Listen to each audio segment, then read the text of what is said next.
what we are taking is a wholesome kind of a thing, many things combined together. तो आपको दिमाग में क्या रखना है, हम पढ़ रहे हैं इंडिया की वेजिटेशन टाइप, हम पढ़ रहे हैं इंडिया की wildlife type, because both these are written in resources. And while giving you study plan हमने बहुत क्लियरली समझा दिया कि why we are considering resource with physical setting. Water resource का बहुत साइलेंट हिंट आया हमारे पास, we never talked about it as water resource, but with river network. Water, जब हम कहते हैं peninsular and Himalayan river have got lesser water level fluctuations, हम बाय डिफॉल्ट जस्टिफाई कर रहे हैं ना कि एक्स्ट्रा पेनिनसुला में पानी जो सरफेस रन ऑफ है उसकी अवेलेबिलिटी ईयर राउंड ज्यादा फेवरेबल होती है compare to peninsula, with an exception of course of Kaveri. या पैटर्न ऑफ प्रेसिपिटेशन, अगर हम केंड्रियूज के क्लासिफिकेशन को फटाफट से रिमाइंड करें तो all those areas which are identified with more than 200 centimetres of rain, जल्दी से जगह बता दो. Those areas which receives more than 200 centimeters of rain, जगह बताओ. Par moist locations of the country are Oceanic Islands, Malabar Coast, plain नहीं coast, Malabar Coast and northeastern region. जहां पर higher amount of precipitation होगा वहां rainfall की variability कम होगी. Kerala में भी now we have started experiencing official declared drought, agricultural drought, and that is because of the change of the climate. But एक general equation लें, higher the amount of precipitation, lesser will be the variations in precipitation. कहने का मतलब year on year basis पे precipitation amount का जो fluctuation है, जो अनप्रिडिक्टेबिलिटी ऑफ मॉनसून के साथ जाता है, वो कम होगा. कम होगा इसका मतलब क्या है? Water resource availability is more dependable. This is how you try to weave out with the resources. पर water resource को हम fully यहाँ पर cover नहीं कर पाएंगे, but wildlife, forest resources जिसको भी हम पढ़ रहे हैं, क्यों एक बड़ा comprehensive सा topic है. I can encounter question only on forest resource of India. Forest पूछेगा तो सिर्फ forest ही लिखना पड़ेगा, अगर vegetation पूछेगा तो grassland का tail ender आ जाएगा. Grasses in India have been not given due recognition for very long. माने हमने क्या किया, forest since 1989 forest survey of India FSI have been mobilized with biennial forest update report, जिसको हम कहते हैं Indian state of forest report, state of Indian forest report. मेरे पास 2023 का है, बाइनियल है तो हर 2 साल के बाद आ रहा है. फॉरेस्ट रिपोर्ट में ही ग्रासलैंड इंक्लूडेड है, माने वी डोंट हैव, आप देखो आपकी जो वेजिटेशन की कैटेगरीज है उसमें ग्रासलैंड का कहाँ मेंशन है? नहीं है. We are saying vegetation types of India and we are talking about only forest.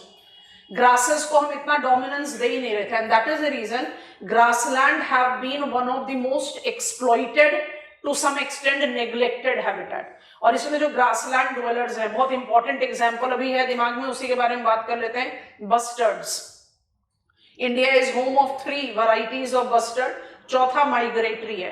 Migratory को मैक्वीन बोलते हैं, शायद नाम नहीं सुना होगा, बाकी 3 नाम में एक नाम तो फॉर श्योर हम सब ने सुना हुआ है, great Indian bustard.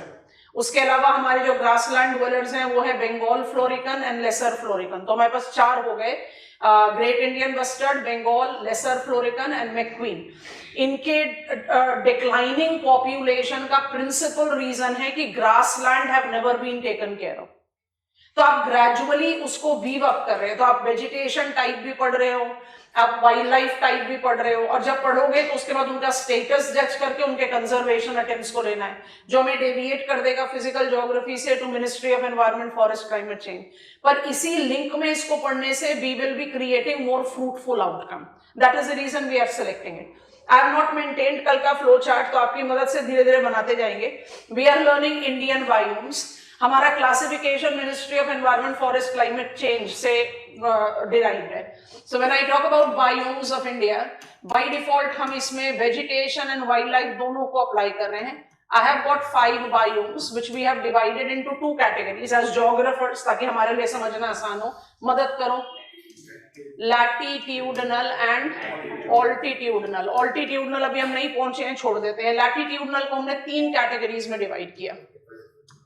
We are into learning of it. Come on, help. Evergreen, of course it has to be tropical. India is a tropical country.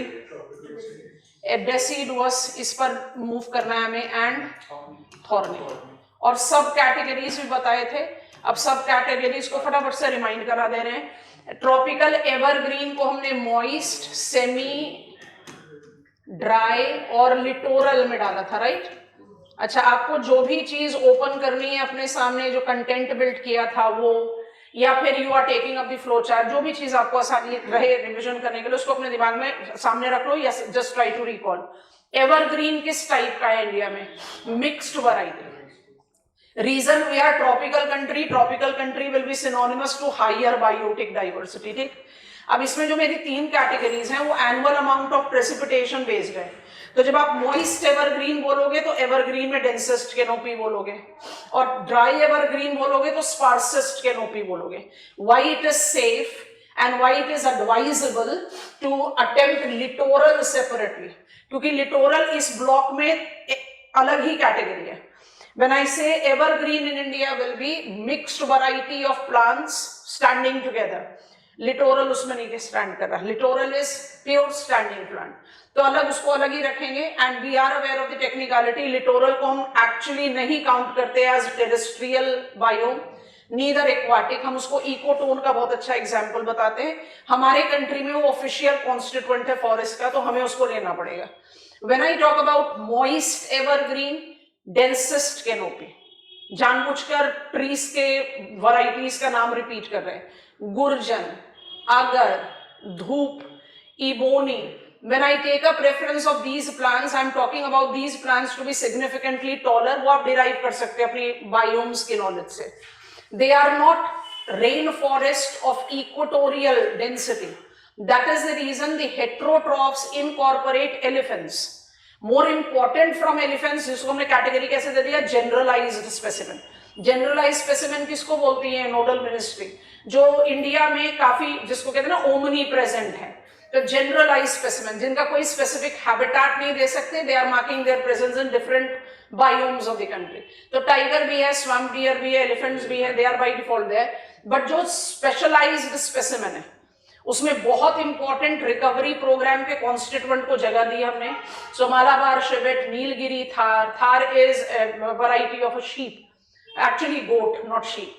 And when I take reference of north eastern region, तो कौन से 3 location अभी आपने repeat किया, फार moist location कौन कौन से country के, वहीं पर आप मॉइस्ट एवरग्रीन को एसेंशियली डाल रहे हो। तो मॉइस्ट एवरग्रीन अगर अंडमान निकोबार और लक्षद्वीप में जाए, या मालाबार पर जाए, या नॉर्थ ईस्ट पर जाए, तो मालाबार और अंडमान निकोबार लक्षद्वीप में तो फिर भी सिमिलर हैबिटेट रहेगा स्टैम्प्स क्लासिफिकेशन। नॉर्थ ईस्ट थोड़ा सा डेविएटिव होगा, इसलिए वहां पर स्पेसिमेन भी डेविएटिव है, जिसमें हमने पिकअप किया है क्लाउडेड लेपर्ड, बहुत इंपॉर्टेंट, एंड रेड पांडा। पांडा को आप हमेशा जस्टिफाई करते हैं विद चाइना, हमारे कंट्री में उसका स्मॉलर वेरिएंट है, more giving us a look like a monkey. It's a red color and it is a native to northeastern region. Purvanchal is included in biodiversity hotspot. फिर हमने कहा semi evergreen, canopy density decrease हो जाएगी क्योंकि precipitation amount तो high है but थोड़ा seasonal हो जाएगा। I am in Konkan and I am in Brahmaputra basin. Brahmaputra basin बोलते ही वन हॉर्न्ड राइनो तो बाय डिफॉल्ट दिमाग में आता है, और दूसरा Brahmaputra basin means Brahmaputra river. Brahmaputra river माने लोटिक हैबिटेट, तो लोटिक ड्वेलर्स तो बाय डिफॉल्ट अप्लाई करेंगे। That is how you try to build up the factors. अच्छा, जब हम पहुंचते हैं असम में and we talk about certain important माने synonymous kind of name, Assam and biodiversity, तो एक तो वन हॉर्न्ड राइनो आता है, और फटाफट दिमाग में protected areas Manas and Kaziranga आता है, तो मानस ही तो एक नेम ऑफ ट्री आपको बताया। So you can somewhere give yourself certain way, certain support, जिससे आप ये जो नाम है, क्योंकि I very sincerely believe, और कल से 10 बार बोल चुके हैं कि इस टॉपिक में अगर कुछ भी चीज है जो आपको याद रखनी है तो पेड़ों के नाम है, बाकी कुछ याद रखने वाला नहीं है, बाकी सिर्फ अपना लॉजिक और रैशनल अप्लाई करने का है, जिसमें आपकी फिजियोग्राफी है स्टेप 1, क्लाइमेट है step 2 and automatically then step 3। इसलिए हमने इसी सीक्वेंस में अपने स्टडी प्लान को चार्ट आउट करा है, because it helps us in decoding the things the way we are required. So I have given you names as Gorumara hai, Betla hai, Manas hai. These are the important varieties of trees. that are identified with semi evergreen. Mahogany लिखने का सबसे important reason ये है कि कल class conclude करते समय हमने आपको कहा कि आप सेमी एवरग्रीन को ड्राई करते हो तो डेसिडुअस पर पहुंचते हो, क्योंकि मॉइस्ट एवरग्रीन और ड्राई एवरग्रीन यूनिक है हमारे कंट्री में. I don't find them to be everywhere in the country, क्योंकि ड्राई एवरग्रीन के लिए आपको कौन सा एकदम एक्सक्लूसिव कंडीशन चाहिए? Winter precipitation. अब इंडिया में तो प्रेसिपिटेशन समर स्पेसिफिक है, तो वो तो यूनिक हैबिटेट हो ही गया. तो Indian chestnut and Mudumalai like trees I don't find anywhere else. And when I talk about moist evergreen, precipitation आपको चाहिए 9 से 10 महीने. So India is a monsoonal country, और मॉनसूनल का कैरेक्टरिस्टिक्स क्या है? 70 से 80% प्रेसिपिटेशन साल का आपको 3 से 4 महीने में चाहिए. तो दे आर टू यूनिक. उसको हटाकर फिर हमने कहा भाई जो आपका सेमी एवरग्रीन है, अगर प्रेसिपिटेशन घटा दोगे तो that will become moist deciduous, जहां से आज हमें पढ़ना है. तो यू कैन इजिली अप्लाई कि mahogany has got its quite major presence all over India, इसलिए जानबूझकर महोगनी भी लिखवाया. When I talk about dry evergreen, dry evergreen evergreen क्यों है? इंसुलेशन सरप्लस है, आप कोरोमंडल कोस्ट में है. ड्राई क्यों है? क्योंकि आप जब समर है, जब इवेपोट्रांसपिरेशनल लॉस हाई है, तब आपको प्रेसिपिटेशन नहीं मिल रहा. प्रेसिपिटेशन आपको लो सन सीजन में मिल रहा है, तो कैनोपी बाय डिफॉल्ट स्पार्सर होगा.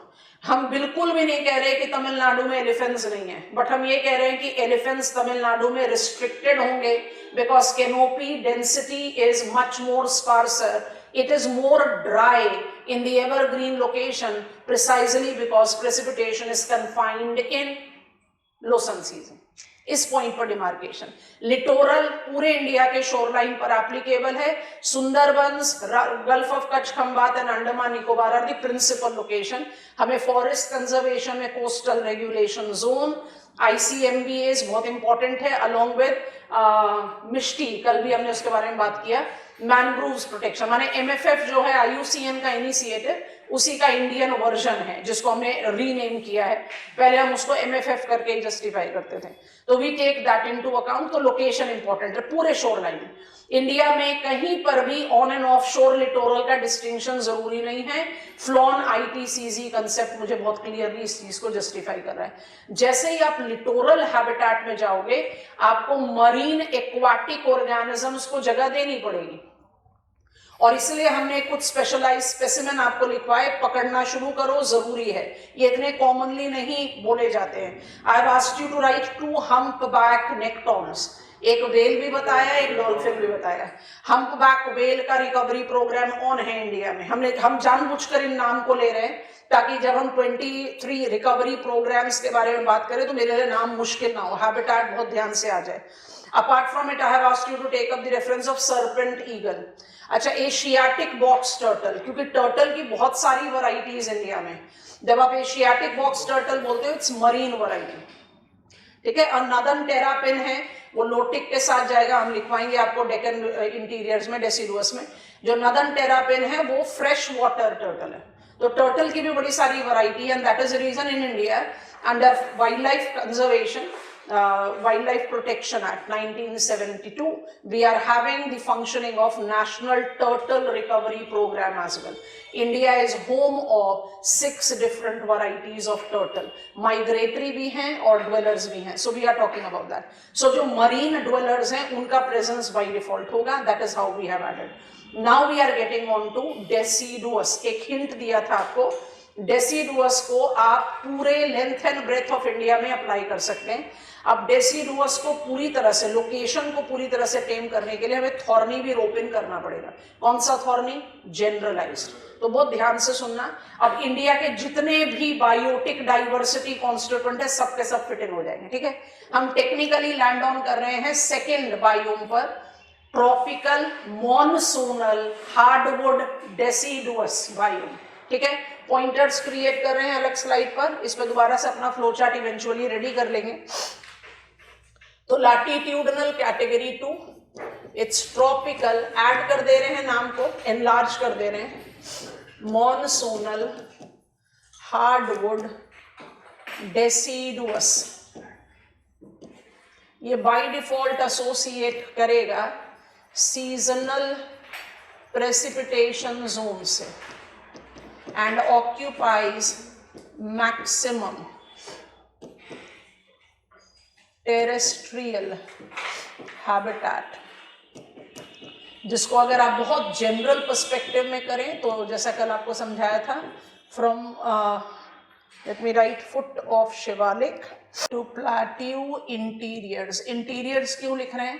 क्योंकि कोस्टल प्लेन तो आपने मेजरली आउटलाइन कर ही लिया ना with your evergreen habitat. Plains तो लार्जली गए, कौन सा कोस्टल प्लेन नहीं गया है एवरग्रीन में?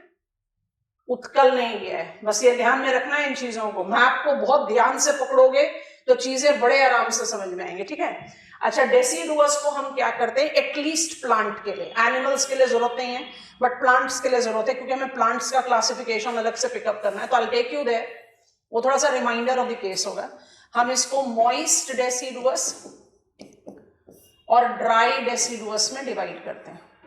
मॉइस्ट डेसिडुअस को more than 200 centimetres of annual rain के साथ लेकर चलते हैं और ड्राई को 150 to 200 सेंटीमीटर्स पर लेकर चलते हैं,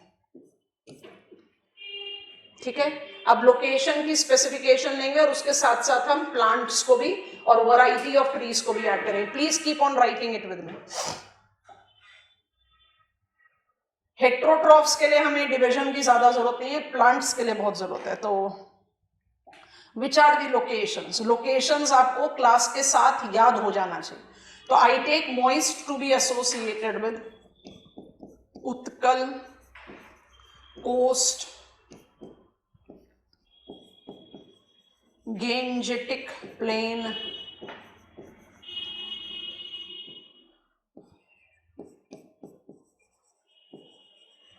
नर्मदा तापी बेसिन, बहुत इंटरेस्टिंग नाम है, छोटे हैं इसलिए स्टार मार्क के साथ ले देते हैं। बैंगलोर, मैसूर, प्लाट्यू। आप बोलोगे नहीं नहीं हो सकता, ये तो रेन शैडो इंटीरियर्स में पड़ रहा है, तो अभी समझा रहे हैं। और I hope you will recall it. Chose, जल्दी बताओ। Chose, chose,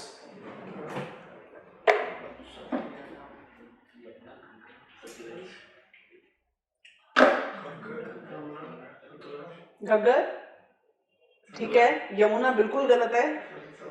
Sutlej Yamuna plane पर हो ना, तो घग्गर एंड वेस्ट जाना है।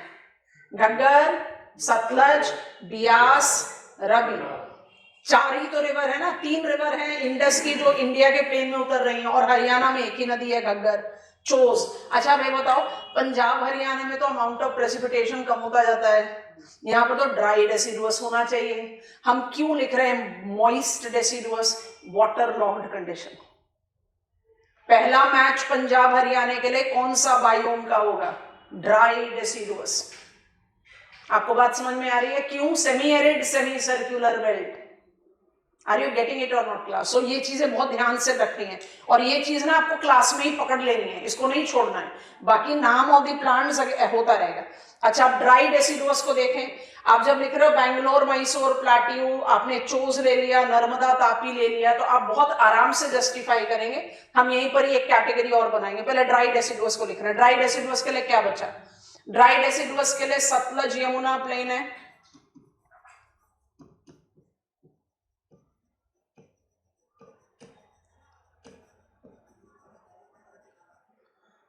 ड्राई डेसिडुअस के लिए ईस्टर्न राजस्थान होगा,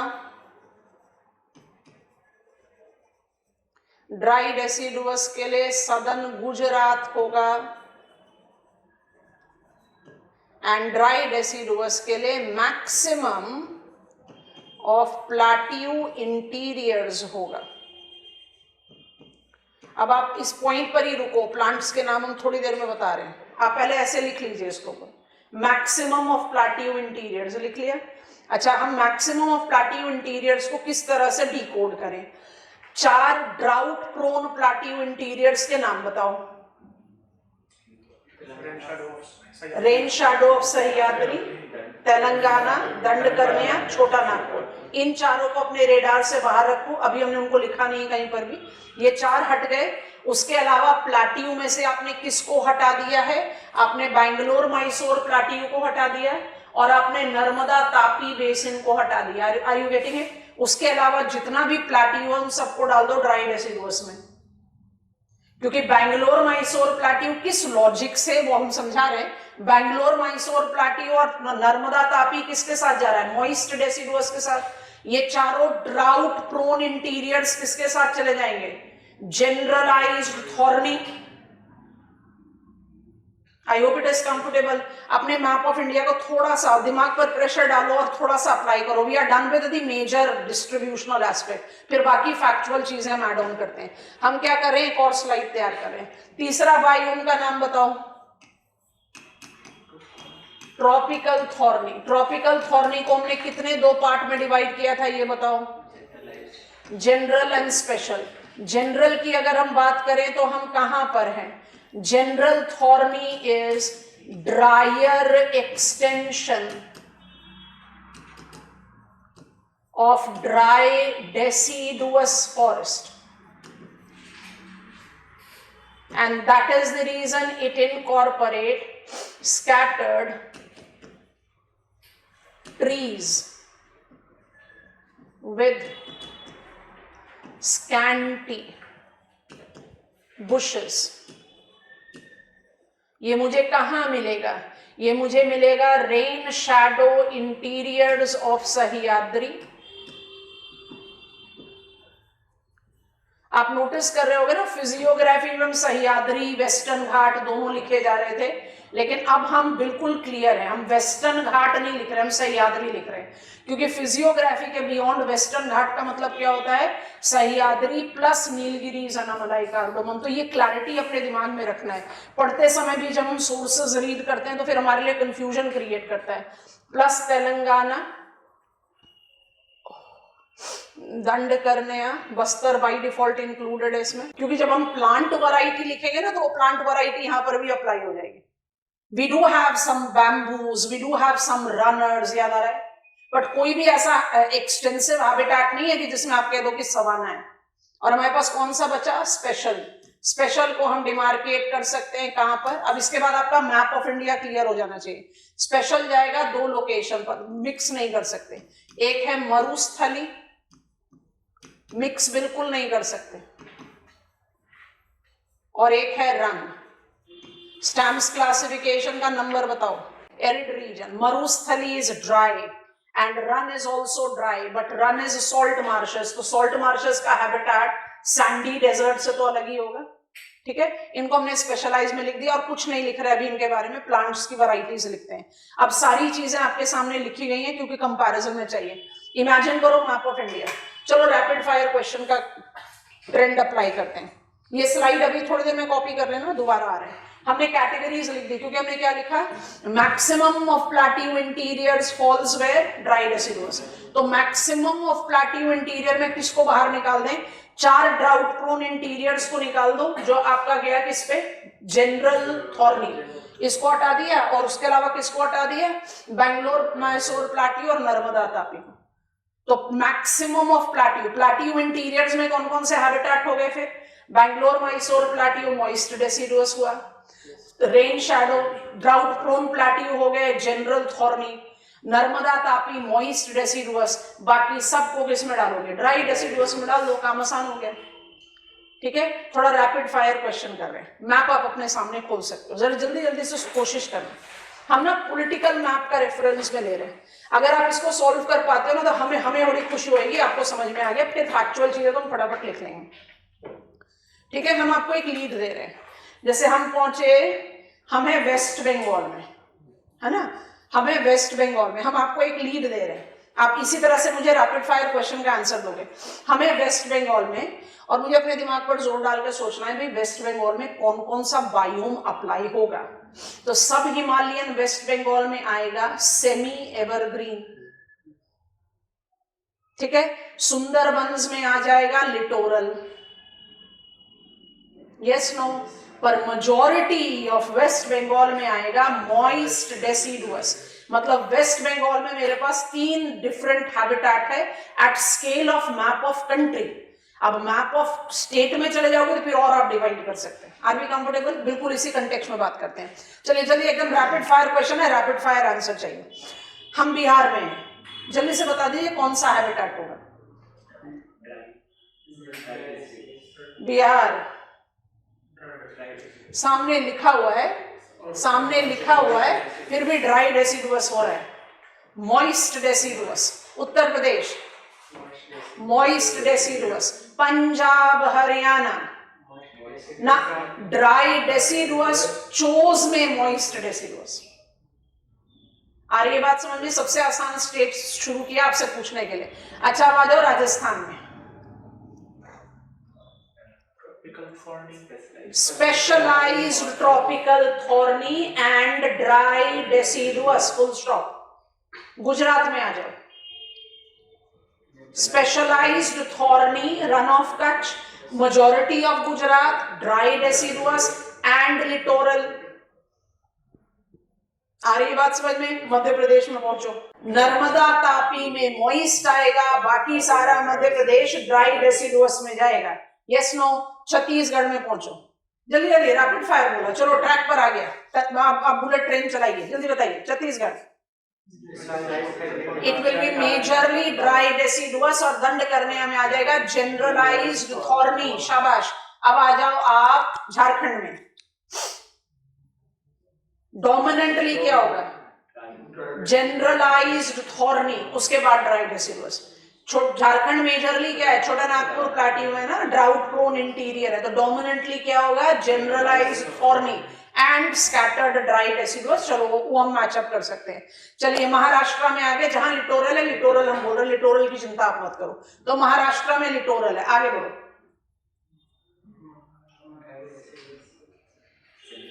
come on class.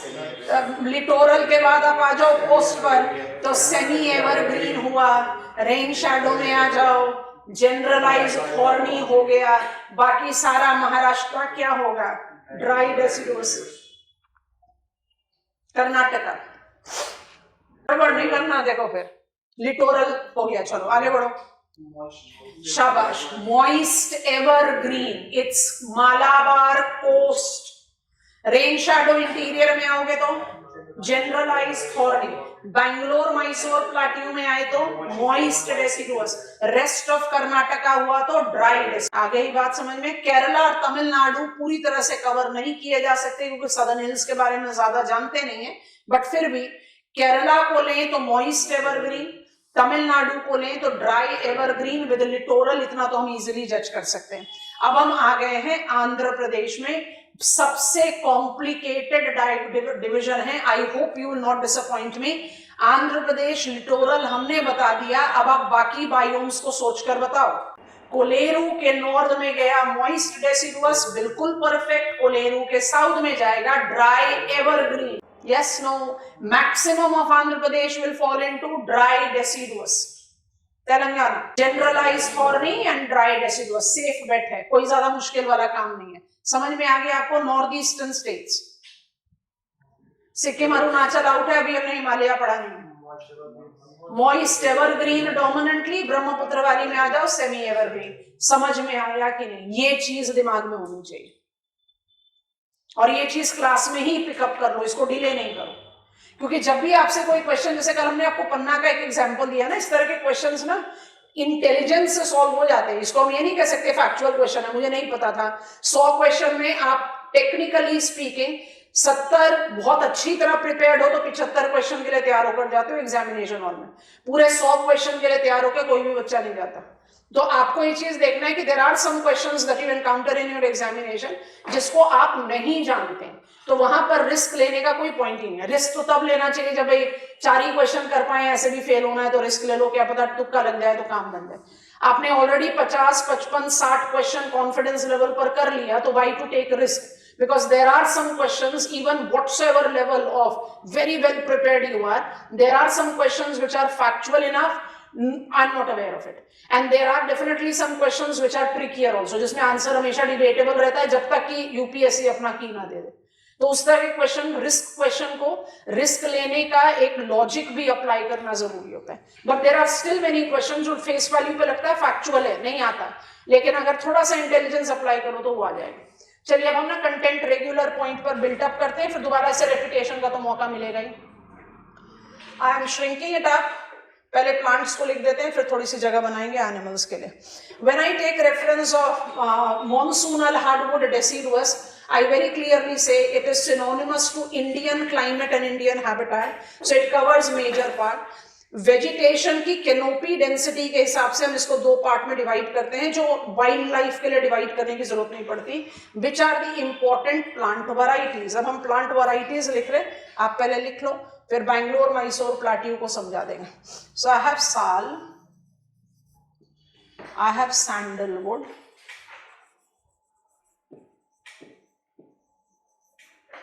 I have palas, I have khair. और ड्राई में आओगे तो you have teak, you have kendu, you have बिजासल,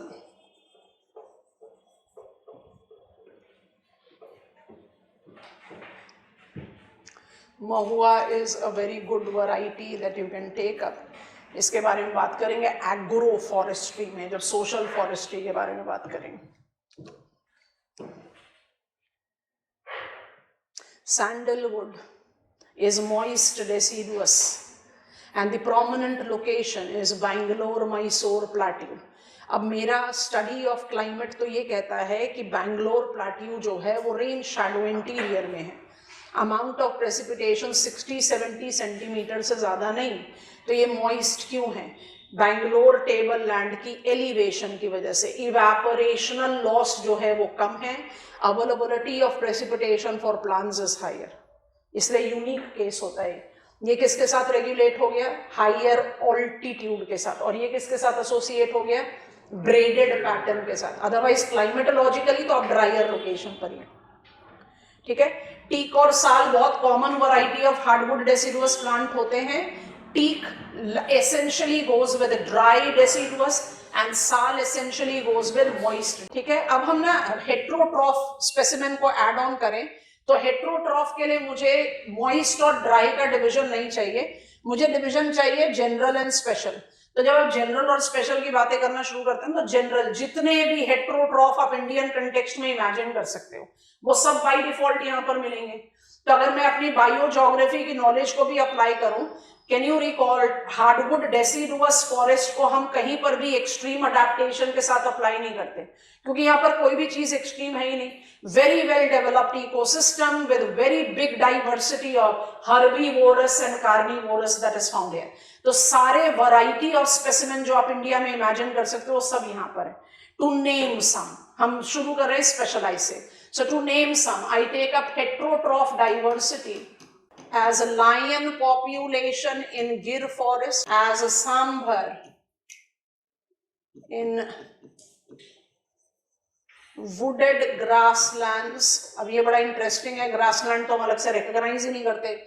अच्छा, चीतल in moist basins,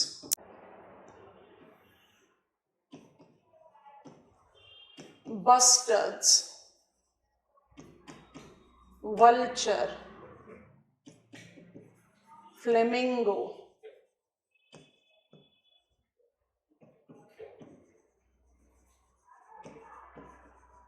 Jordan courser eastern Ghat का एंडेमिक स्पेसिमेन है, रिकवरी प्रोग्राम ऑन है. वल्चर, बस्टर्ड्स तो हम अदरवाइज भी बहुत अच्छे से जानते हैं. बस्टर्ड की वैरायटी यहीं पर ही मेंशन कर देते हैं, वल्चर की वैरायटी इन वल्चर रिकवरी प्रोग्राम में मेंशन करेंगे. We do have got more than 5 different varieties of vultures in India. Bustard के बारे में बात कर चुके हैं इसलिए ऐड कर दे रहे हैं. मॉनसूनल हार्डवुड डेसिडुअस में ग्रेट इंडियन बस्टर्ड नहीं आएगा. तो फ्लोरिकन्स की वैरायटी आ गई यहाँ पर. तो फ्लोरिकन की कौन कौन सी वैरायटी है? 3 है हमारे पास. बंगाल फ्लोरिकन, लेसर फ्लोरिकन, और फिर आप tiger, elephant, deer, squirrel, rabbits, माने जिनको आप जनरल डिमार्केशन में ले सकते हो, सारे स्पेसिमेन को अप्लाई कर सकते हो. नॉक्टर्नल अडेप्टेबिलिटी के लिए जाना जाता है. ईस्टर्न घाट का एंडेमिक बर्ड है जॉर्डन कोर्सर. नॉक्टर्नल क्या होता है बच्चों? Night dwellers, active during night, passive during daytime. All the variety of specimen that I can associate with Indian habitat, आपको हमने जनरलाइज स्पेसिमेन ऑलरेडी लिखवा दिया था. What kind of specimen or plants we can identify with tropical thorny? Tropical thorny general is extension of dry deciduous. तो जितने dwellers drier habitat में justify किए जाएंगे वो यहाँ पर आ जाएंगे. तो हम कुछ specimen को यहाँ जरूर लिखना चाहेंगे. कौन कौन से होंगे? Please recall you have taken them already with your list. Wild buffaloes को पिकअप कीजिए. I hope you are taking it up. नील गाय को पिकअप कीजिए. चौसिंगा को पिकअप कीजिए. Because they represent the drier extension of dry deciduous habitat. ठीक है, लेकिन special by default uniqueness associate करता है. मरुस्थली will be correlated with sandy deserts. Sandy desert के साथ आपके पास ज़ेरोफाइट होंगे. Xerophytes by default project uniqueness in terms of its presence in India. Prominent variety of xerophyte that we have here is sabai grass. देखने में ऐसा fluorescent green grass है. जब हम कहते हैं ना जनरल थॉर्नी, अगर मुझे ग्रास का बहुत लाइटर ग्रीन कलर दिखे तो हमें फील ऐसा होता है कि टेंडर सा ग्रास होगा. पर सबई ग्रास ऐसा ग्रास है देखने में तो बड़ा टेंडर लगता है. अगर उसको पकड़ के अपने हाथ को ऐसे मूव कर दोगे तो पूरे हाथ पे कट पड़ जाएंगे. It's that thorny. ज़ेरोफाइट का बहुत मैसिव एग्जाम्पल है. इसके बाद हमारे पास है बबूल which represent the tree variety. I do also have presence of Senegal in India. हमने सेनेगल एंड बबूल आपको बताया था. Senegal as a xerophytic tree. सबाई ग्रास, कैक्टस, थॉर्नी बुश, वो तो फिर बाय डिफॉल्ट हम ऐड कर सकते हैं. अच्छा, यहाँ पर जो हेट्रोट्रॉफ वैरायटीज हैं वो भी अपने आप में बहुत यूनिक रेंज रखती हैं. I have got blackbuck, I have got chinkara, I have great Indian bustard, and India is example of tropical desert here. So I have desert foxes, I have got range of civet. Civets को क्या बोलते हैं? Wild cat की variety है. जैसे Malabar civet जो है वो थोड़ा सा वेटर क्लाइमेट के साथ रिलेट करता है. तो यूनिक ड्वेलर्स. अच्छा, जब आप आते हो रन में, तो Rann is salt marshes, it's not sandy. तो because it is salt marshes, it by default will be associated with halophytes. Again agricultural geography में इसका इस्तेमाल करेंगे. हमारे पास जो सबसे इंपॉर्टेंट वैरायटी है वो है काबुली कीकर, नेटिव प्लांट.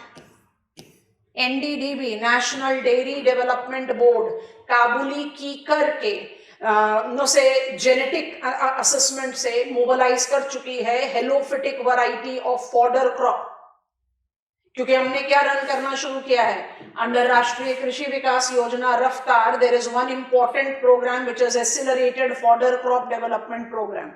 क्योंकि हमारे जो मिल्क कैटल हैं उनको quality feed fodder at affordable price avail कराना है. तो by default rice cultivation area को थोड़ी ना फॉडर में कल्टीवेट करोगे. तो areas, new area, so halophytic varieties of fodder crop cultivation Rann of Kutch में है and it is derived from Kabuli kikar का अडेप्टेशन. और यहाँ पर आपके पास कौन कौन से हेट्रोट्रॉफ के स्पेसिमेन मिलेंगे? एक आपको पहले ही बता दिया था, फ्लेमिंगो. फ्लेमिंगो का ये ब्रीडिंग ग्राउंड है. तो flamingo gives me example of migratory specimen. और जो एंडेमिक स्पेसिमेन होगा बाय डिफॉल्ट वाइल्ड एस. मतलब आप इसके बिना काम ही नहीं खत्म कर सकते रन ऑफ कच्छ. आई बात समझ में?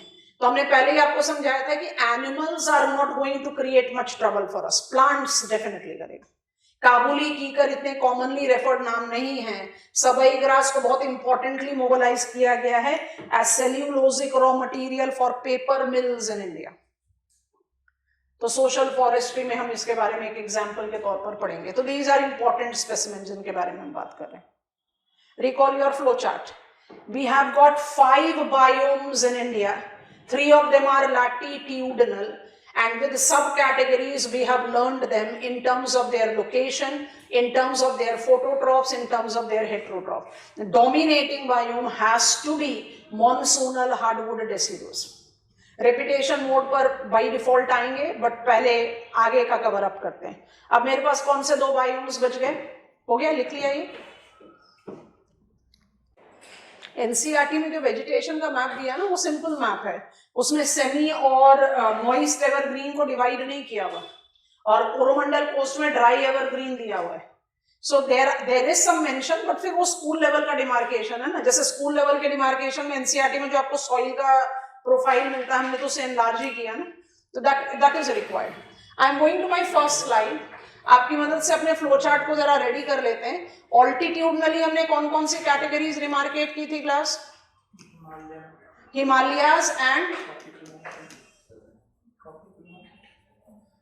हिमालयन की कितनी कैटेगरी बनाई थी? 3। Trans Himalayas, north west and north east. तो ट्रांस हिमालयाज मतलब लद्दाख में चले जाओ, नॉर्थ वेस्ट हिमालयाज माने जम्मू कश्मीर, हिमाचल प्रदेश, उत्तराखंड हो जाएगा, north east Sikkim and Arunachal हो जाएगा, ठीक है। अच्छा, दूसरा क्या था? सब ट्रॉपिकल मोन्टेन।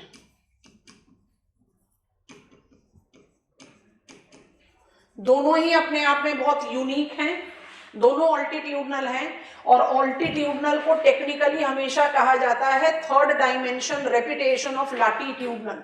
इंडिया के कंटेक्स्ट में बहुत यूनिक हो जाता है, क्योंकि we are a tropical country, but height की वजह से हम टेम्परेट से लेकर इवन टाइगा तक के बायोम को डेवलप कर पाए हैं, तो that is the reason it adds to the biotic diversity. दोनों ही यूनिक है, दोनों को ही सेपरेटली जज आउट करना चाहिए, तो कोई मिक्स मैच नहीं कर रहे। ये मेरा कैटेगरी 1 था, ये 2 है, ये 3, 4 और 5, because ministry of environment forest climate says there are 5 biomes in India, ठीक है। 1 by 1 हैंडल करते हैं। I am getting on to Himalayan number 4, altitudinal part 1।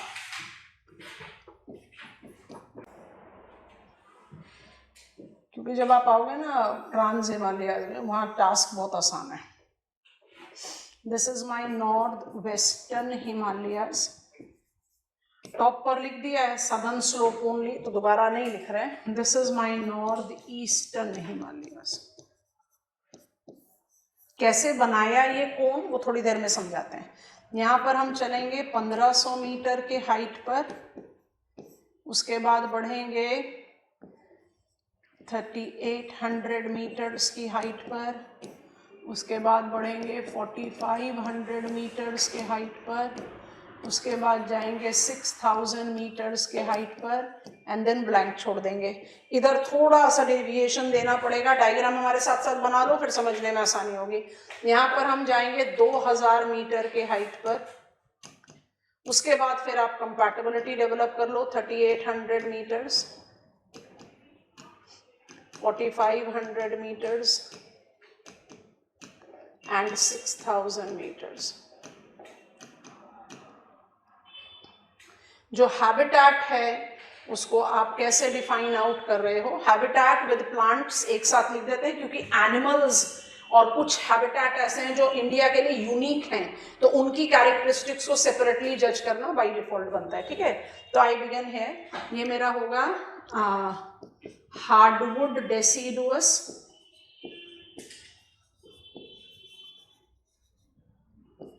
Tropical, ये मेरा होगा टेम्परेट डेसिडुअस, ये मेरा होगा टाइगा, ये मेरा होगा टूंड्रा, और ये हो गया नो हैबिटेशन, ठीक है। अब यहां पर is moist evergreen, mixed deciduous, taiga, tundra, no habitat। Tropical deciduous के प्लांट्स और मॉइस्ट एवरग्रीन के प्लांट्स तो हम जानते हैं, फिर भी क्योंकि कंपैरिजन पॉइंट पर है तो ऐड कर देते हैं। प्लांट्स को थोड़ा सा कम जगह देकर लिख लेते हैं। एनिमल्स हमारे लिए बहुत सारे नए नए वैरायटीज के होंगे, तो will focus on animals more elaborately. Hardwood deciduous में मेरे पास साल और टीक दोनों आएंगे यहाँ। टेम्परेट डेसिडुअस में ओक, चेस्टनट आ जाएंगे। टाइगा में आपके पास पाइन और स्प्रूस इंपॉर्टेंट वैरायटी है। टुंड्रा में it has to be moss and lichen. Same range उधर भी जा रहा है तो वहां नाम रिपीट करने की जरूरत नहीं है, सिर्फ मॉइस्ट एवरग्रीन में लिख देते हैं। आई हैव गॉट टून, अगर, गुर्जन लाइक ट्री वैराइटीज। ठीक है, अब ऐड करते हैं एनिमल्स। तो हार्डवुड डेसिडुअस में मेरे पास आएगा sambar, tiger, black beer,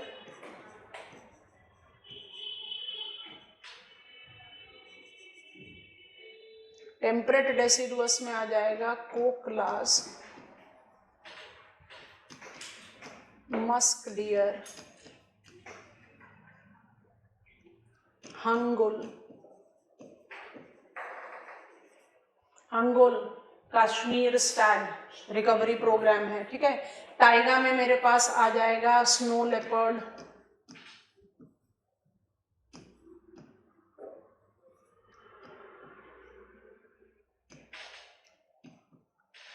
brown bear,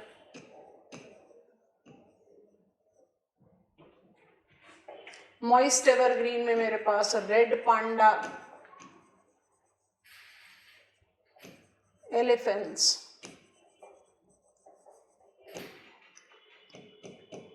of course tiger. इसके बाद अपना रेंज को सेम कर सकते हो। कुछ कुछ सब स्पेसिमेन का डिफरेंस आ सकता है, जैसे हमने यहाँ लिया हंगुल, यहाँ पर आप जब आप पहुंचे टेम्परेट डेसिडुअस में तो आप सिक्किम स्टैग के बारे में बात कर सकते हो। So that kind of variations you can add, otherwise specimen same रहेंगे। आप पहले प्लीज इसको कॉपी डाउन करें और थोड़ा सा समझने की कोशिश करते हैं कैसे जस्टिफाई करेंगे। डायग्राम से इतना अच्छा पिक्टोरियल इम्प्रिंट हो जाएगा ना ब्रेन में, फिर जितनी भी चीजें आपको इसके साथ एसोसिएट करके लिखनी है आप बहुत आराम से लिख पाओगे। डिकोड करना शुरू करेंगे, हो गया तो बताइए।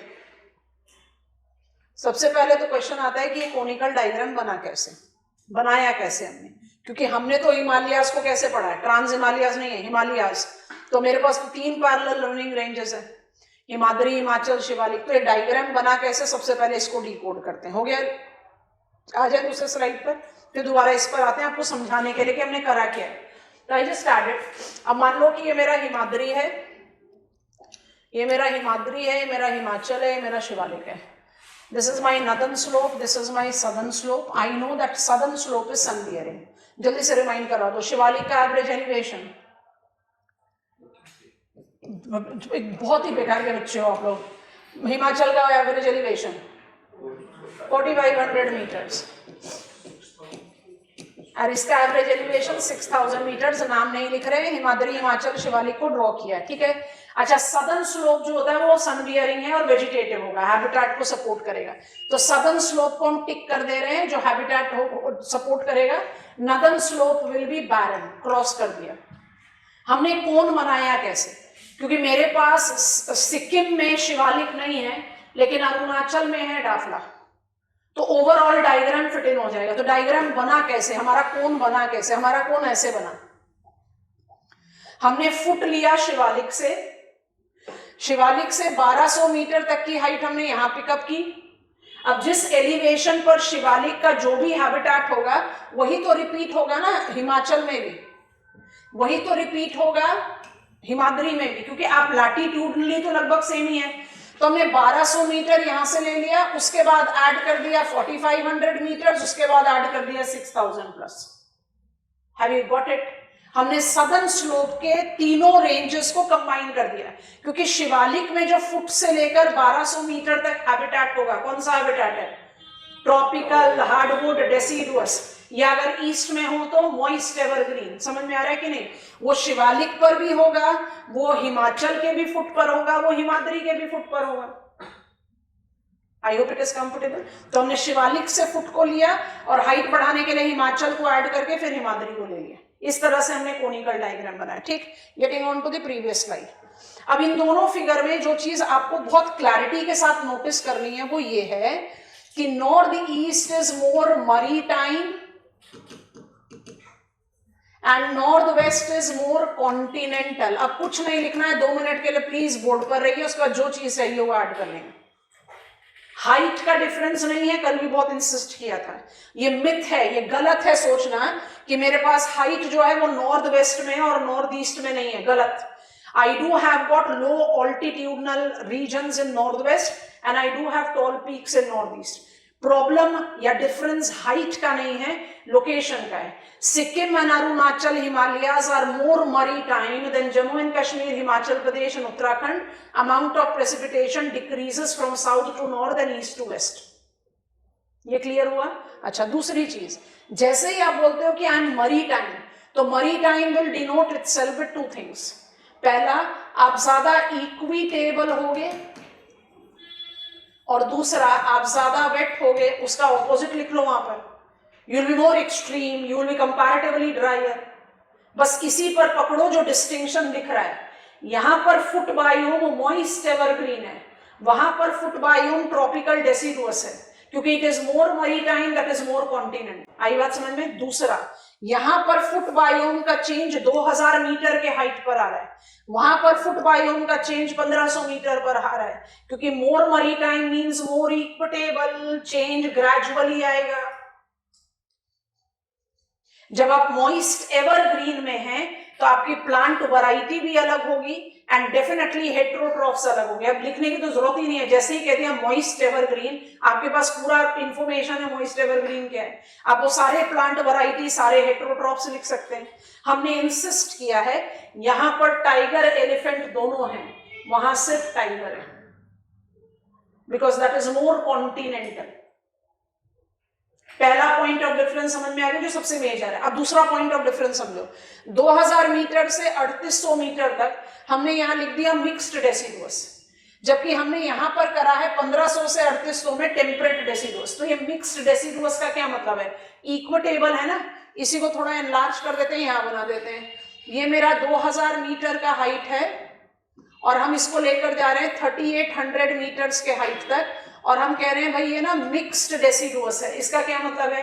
Remain more towards 2000 metre, it will be tropical deciduous, be more towards 3800 metre, it will be temperate deciduous. तो मिक्स्ड किस चीज का है? टेम्परेचर ग्रेडियंट का। तो यहाँ डॉटेड लाइन बना देते हैं, कोई स्पेसिफाइड हाइट नहीं है इसलिए हाइट नहीं बनाएंगे, और इसको बबल में डाल देते हैं। ये क्या हो जाएगा? ट्रॉपिकल डेसिडुअस, और ये क्या हो जाएगा? Temperate deciduous. आप इसके बाद तो पूरा का पूरा प्लांट्स एंड एनिमल्स वहां से डिराइव कर ही सकते हो। अब टेम्परेट डेसिडुअस इंडिया में अपने आप में यूनिक कन्फाइनेशन रखता है हिमालयाज में, तो automatically trees like oak and chestnut, animals like ओकलाज, मस्क डियर, कस्तूरी मृग एंड हंगुल, यहाँ पर सिक्किम स्टैग है, ये सब यूनिक स्पेसिमेन है, मुझे और कहीं मिलते नहीं। पकड़ में आया diagram? So when you try to take Himalayas और उसके 3 सब डिवाइड करते हो, तो 2 सब डिविजन को हमेशा आंसर जब रिवाइज भी करो तो कंपैरिजन में करो, और आंसर लिखते समय भी कंपैरिजन में करो। And let me just add one more thing, दोनों फिगर में बहुत ध्यान से नोटिस करेंगे is what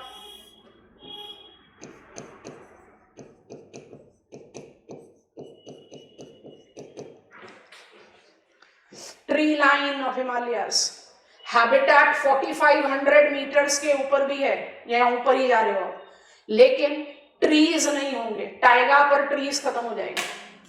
Add whatsoever you want to, we are done with 2 of the 3 Himalayan biomes। दे दो डायग्राम पे, ऑल्टीट्यूड प्लॉट कर दो और उसके सामने पॉइंटर्स बना दो।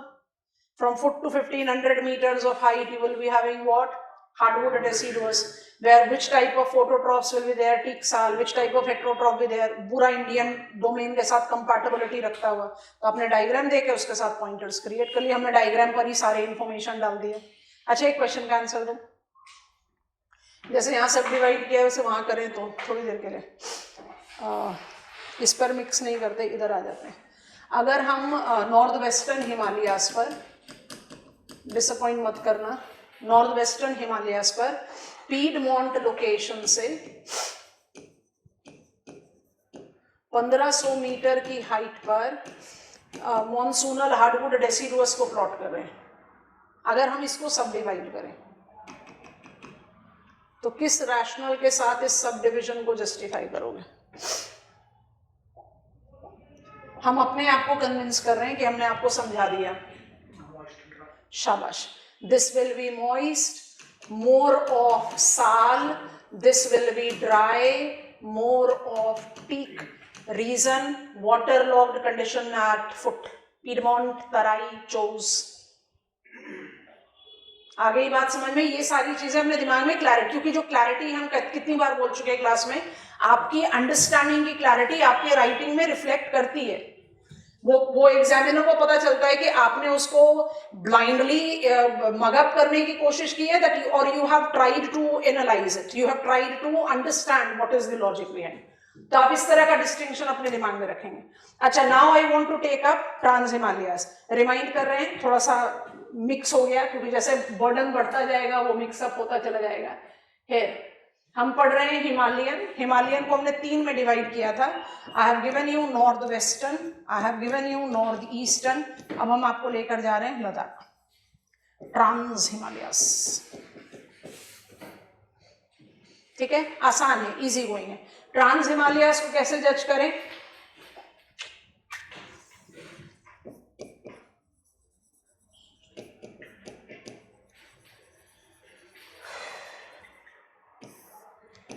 It's biotic extension of Tibetan plateau habitat.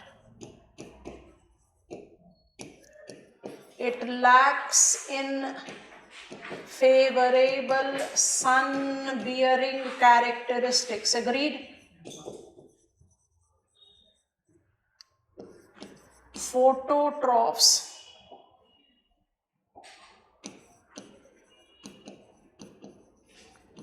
are thus restricted to scanty bushes and grasses, high altitudinal grasses, which supports heterotrophs that are essentially grazing community. आप बहुत आराम से मुझे नाम बता सकते हो। You will have goats, you will have sheep, and you will have yak, gazelle. समझ में आ रहा है? अच्छा, लद्दाख की बात करते हैं तो जो जनरलाइज्ड हैबिटेट है वो तो ये हो गया, but Ladakh also correlate with brackish water lakes, and these brackish water lakes are the habitat of water birds, avifauna, and India is predominantly known for black-necked crane. Snow leopard घूमता फिरता trans Himalayas में पहुंच जाए तो कोई मना नहीं करेगा, but you have to understand that this habitat cannot support carnivorous heterotroph. क्यों? प्राइमरी प्रोडक्शन कम है, प्रोडक्टिविटी कम होगी, फीडिंग कैपेसिटी कम होगी, trophic level as secondary consumer नहीं सपोर्ट कर सकते। आपने न्यूज़पेपर में लगातार ये नाम पढ़ा है,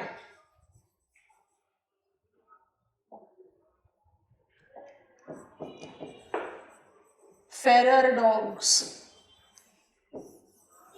ये ड्वेलर्स ट्रांस हिमालयाज के नहीं है, ये ड्वेलर्स हिमालयाज के हैं। डॉग्स आर कार्निवोर, और ये डॉग्स क्यों ट्रांस हिमालयाज में जाना शुरू हो गए? Because of the food waste generated by unabated tourism in trans Himalayan region. और ये बाय डिफॉल्ट एंडेमिक स्पेसिमेन को बहुत ज्यादा थ्रेटन कर रहे हैं, बहुत ज्यादा। It has created challenge to the fragile ecological setup. कल ही न्यूज में था ना, सबसे पहला limestone mining right is given in Jammu and Kashmir. अब वो लद्दाख में होगा। अब डेफिनेटली ये तो डिबेट वाली चीज है कि मुझे डेवलपमेंट का पाथ लेना है कि एनवायरमेंट सस्टेनेबिलिटी का, but you know that debate by default is that we need to be too judicial, क्योंकि ये वाले एरियाज जो हैं बहुत ही fragile areas. Fragility not just from the ecological front, fragility also from the cultural front. Himalayas का भी case done हो गया। I don't have carnivorous native dwellers है, ठीक है। ह्यूमन मॉडिफिकेशन की वजह से डॉग्स पॉपुलेशन का बहुत ज्यादा इंक्रीज हुआ है यहाँ पर, and there has been actually अभी दिल्ली जैसे सिटीज में ही बहुत डिबेट चल रहा है स्ट्रे डॉग्स का, वो स्ट्रे डॉग्स का इंक्रीज वहां पर ड्यू टू ह्यूमन एरर है, otherwise carnivorous population is not there in Ladakh, and we have learned that. We have learned how the grazing community is being supported in the areas which have got lesser primary productivity. समझ में आया? फटाफट से last biome को handle करते हैं, उसके बाद फिर रेपिटेशन साइकिल पर जाएंगे और फिर हम फॉरेस्ट कंजर्वेशन के बारे में बात करते हुए तब आपको बॉक्स आइटम बनवा देंगे ग्रासलैंड के लिए, ठीक है? क्योंकि ग्रासलैंड से मुझे फिर recovery program of different specimen का एक लिंक मिल जाएगा. I am in last biome now. Last biome को क्या नाम दिया हमने? नंबर 5. ऑल्टीट्यूडनल कैटेगरी में नंबर 2 इसका है सब ट्रॉपिकल मोन्टेन. अब ये कहाँ पर अप्लाइड है? ये अप्लाइड है सदर्न हिल्स पर. तो हम इसको सब ट्रॉपिकल क्यों बोल रहे हैं? चलो मोन्टेन बोलते हैं तो समझ में आ रहा है, हाइट है, पर सब ट्रॉपिकल क्यों बोल रहे हैं? सदर्न हिल्स तो right there in tropical latitude है ना, क्योंकि है तो ट्रॉपिकल पर फिर हाइट के साथ it is giving you the sub tropical type. So sub tropical montane relates to southern hills. Southern hills Himalayas के मुकाबले में कम डाइवर्सिटी देगा क्योंकि हाइट इतनी नहीं है, लेकिन हिमालयस के मुकाबले में इसके दोनों स्लोप सन बियरिंग है. समझ में आ रहा है? तो सदर्न हिल्स की यूनिकनेस क्या हो गई? Both slopes are sun bearing. तो definitely they will be supporting habitat. तो हिमालयस के कंटेक्स्ट में एक थोड़ा सा डिस्टिंक्शन आ गया, पर दोनों स्लोप में हैबिटेट की डाइवर्सिटी किससे रेगुलेट होती है? इसी पर लिख देते हैं, it is regulated with rain bearing and rain shadow along with precipitation causing mechanism. क्योंकि precipitation causing mechanism सीजन को डिफाइन करेगी. नहीं भी समझ में आया तो लिखो, अभी समझ में आ जाएगा जैसे हम कंटेंट बिल्ड कर रहे हैं. अच्छा, अब हम बनाएंगे 2 कोन. हाइट लगभग बराबर रखेंगे. इसको जो जिस तरह से हम लेबल कर रहे हैं आप उसी तरह से लेबल कर सकते हो. This is my Nilgiri. हम नीलगिरी ले रहे हैं, आप इसको नीलगिरी के साथ अनामलाई पर भी ओवरलैप कर सकते हो इस डायग्राम को, और कार्डोमम पर भी कर सकते हो. ठीक है? अच्छा, ये मेरा है जवादी का कोन, आप इसको शेवरॉय के साथ भी ओवरलैप कर सकते हो.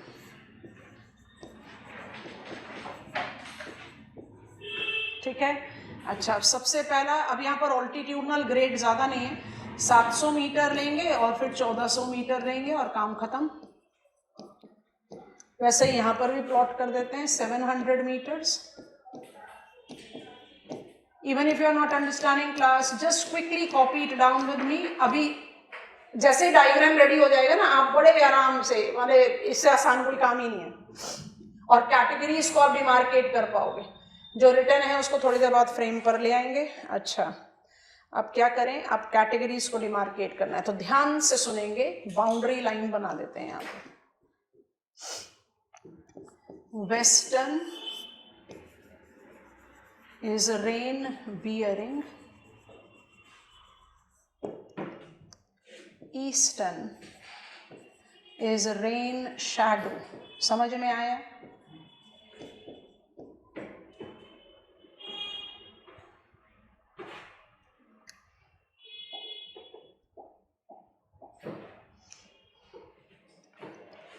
Eastern is rain bearing and western is rain shadow.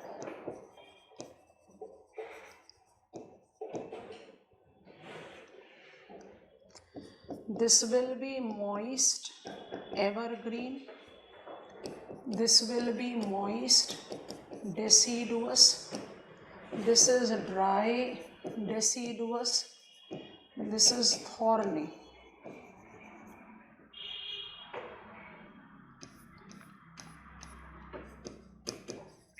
Wet montane.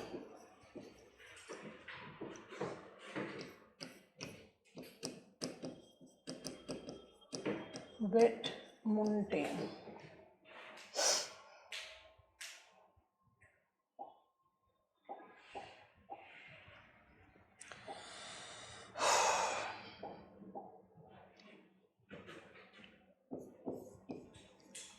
Dry evergreen, thorny,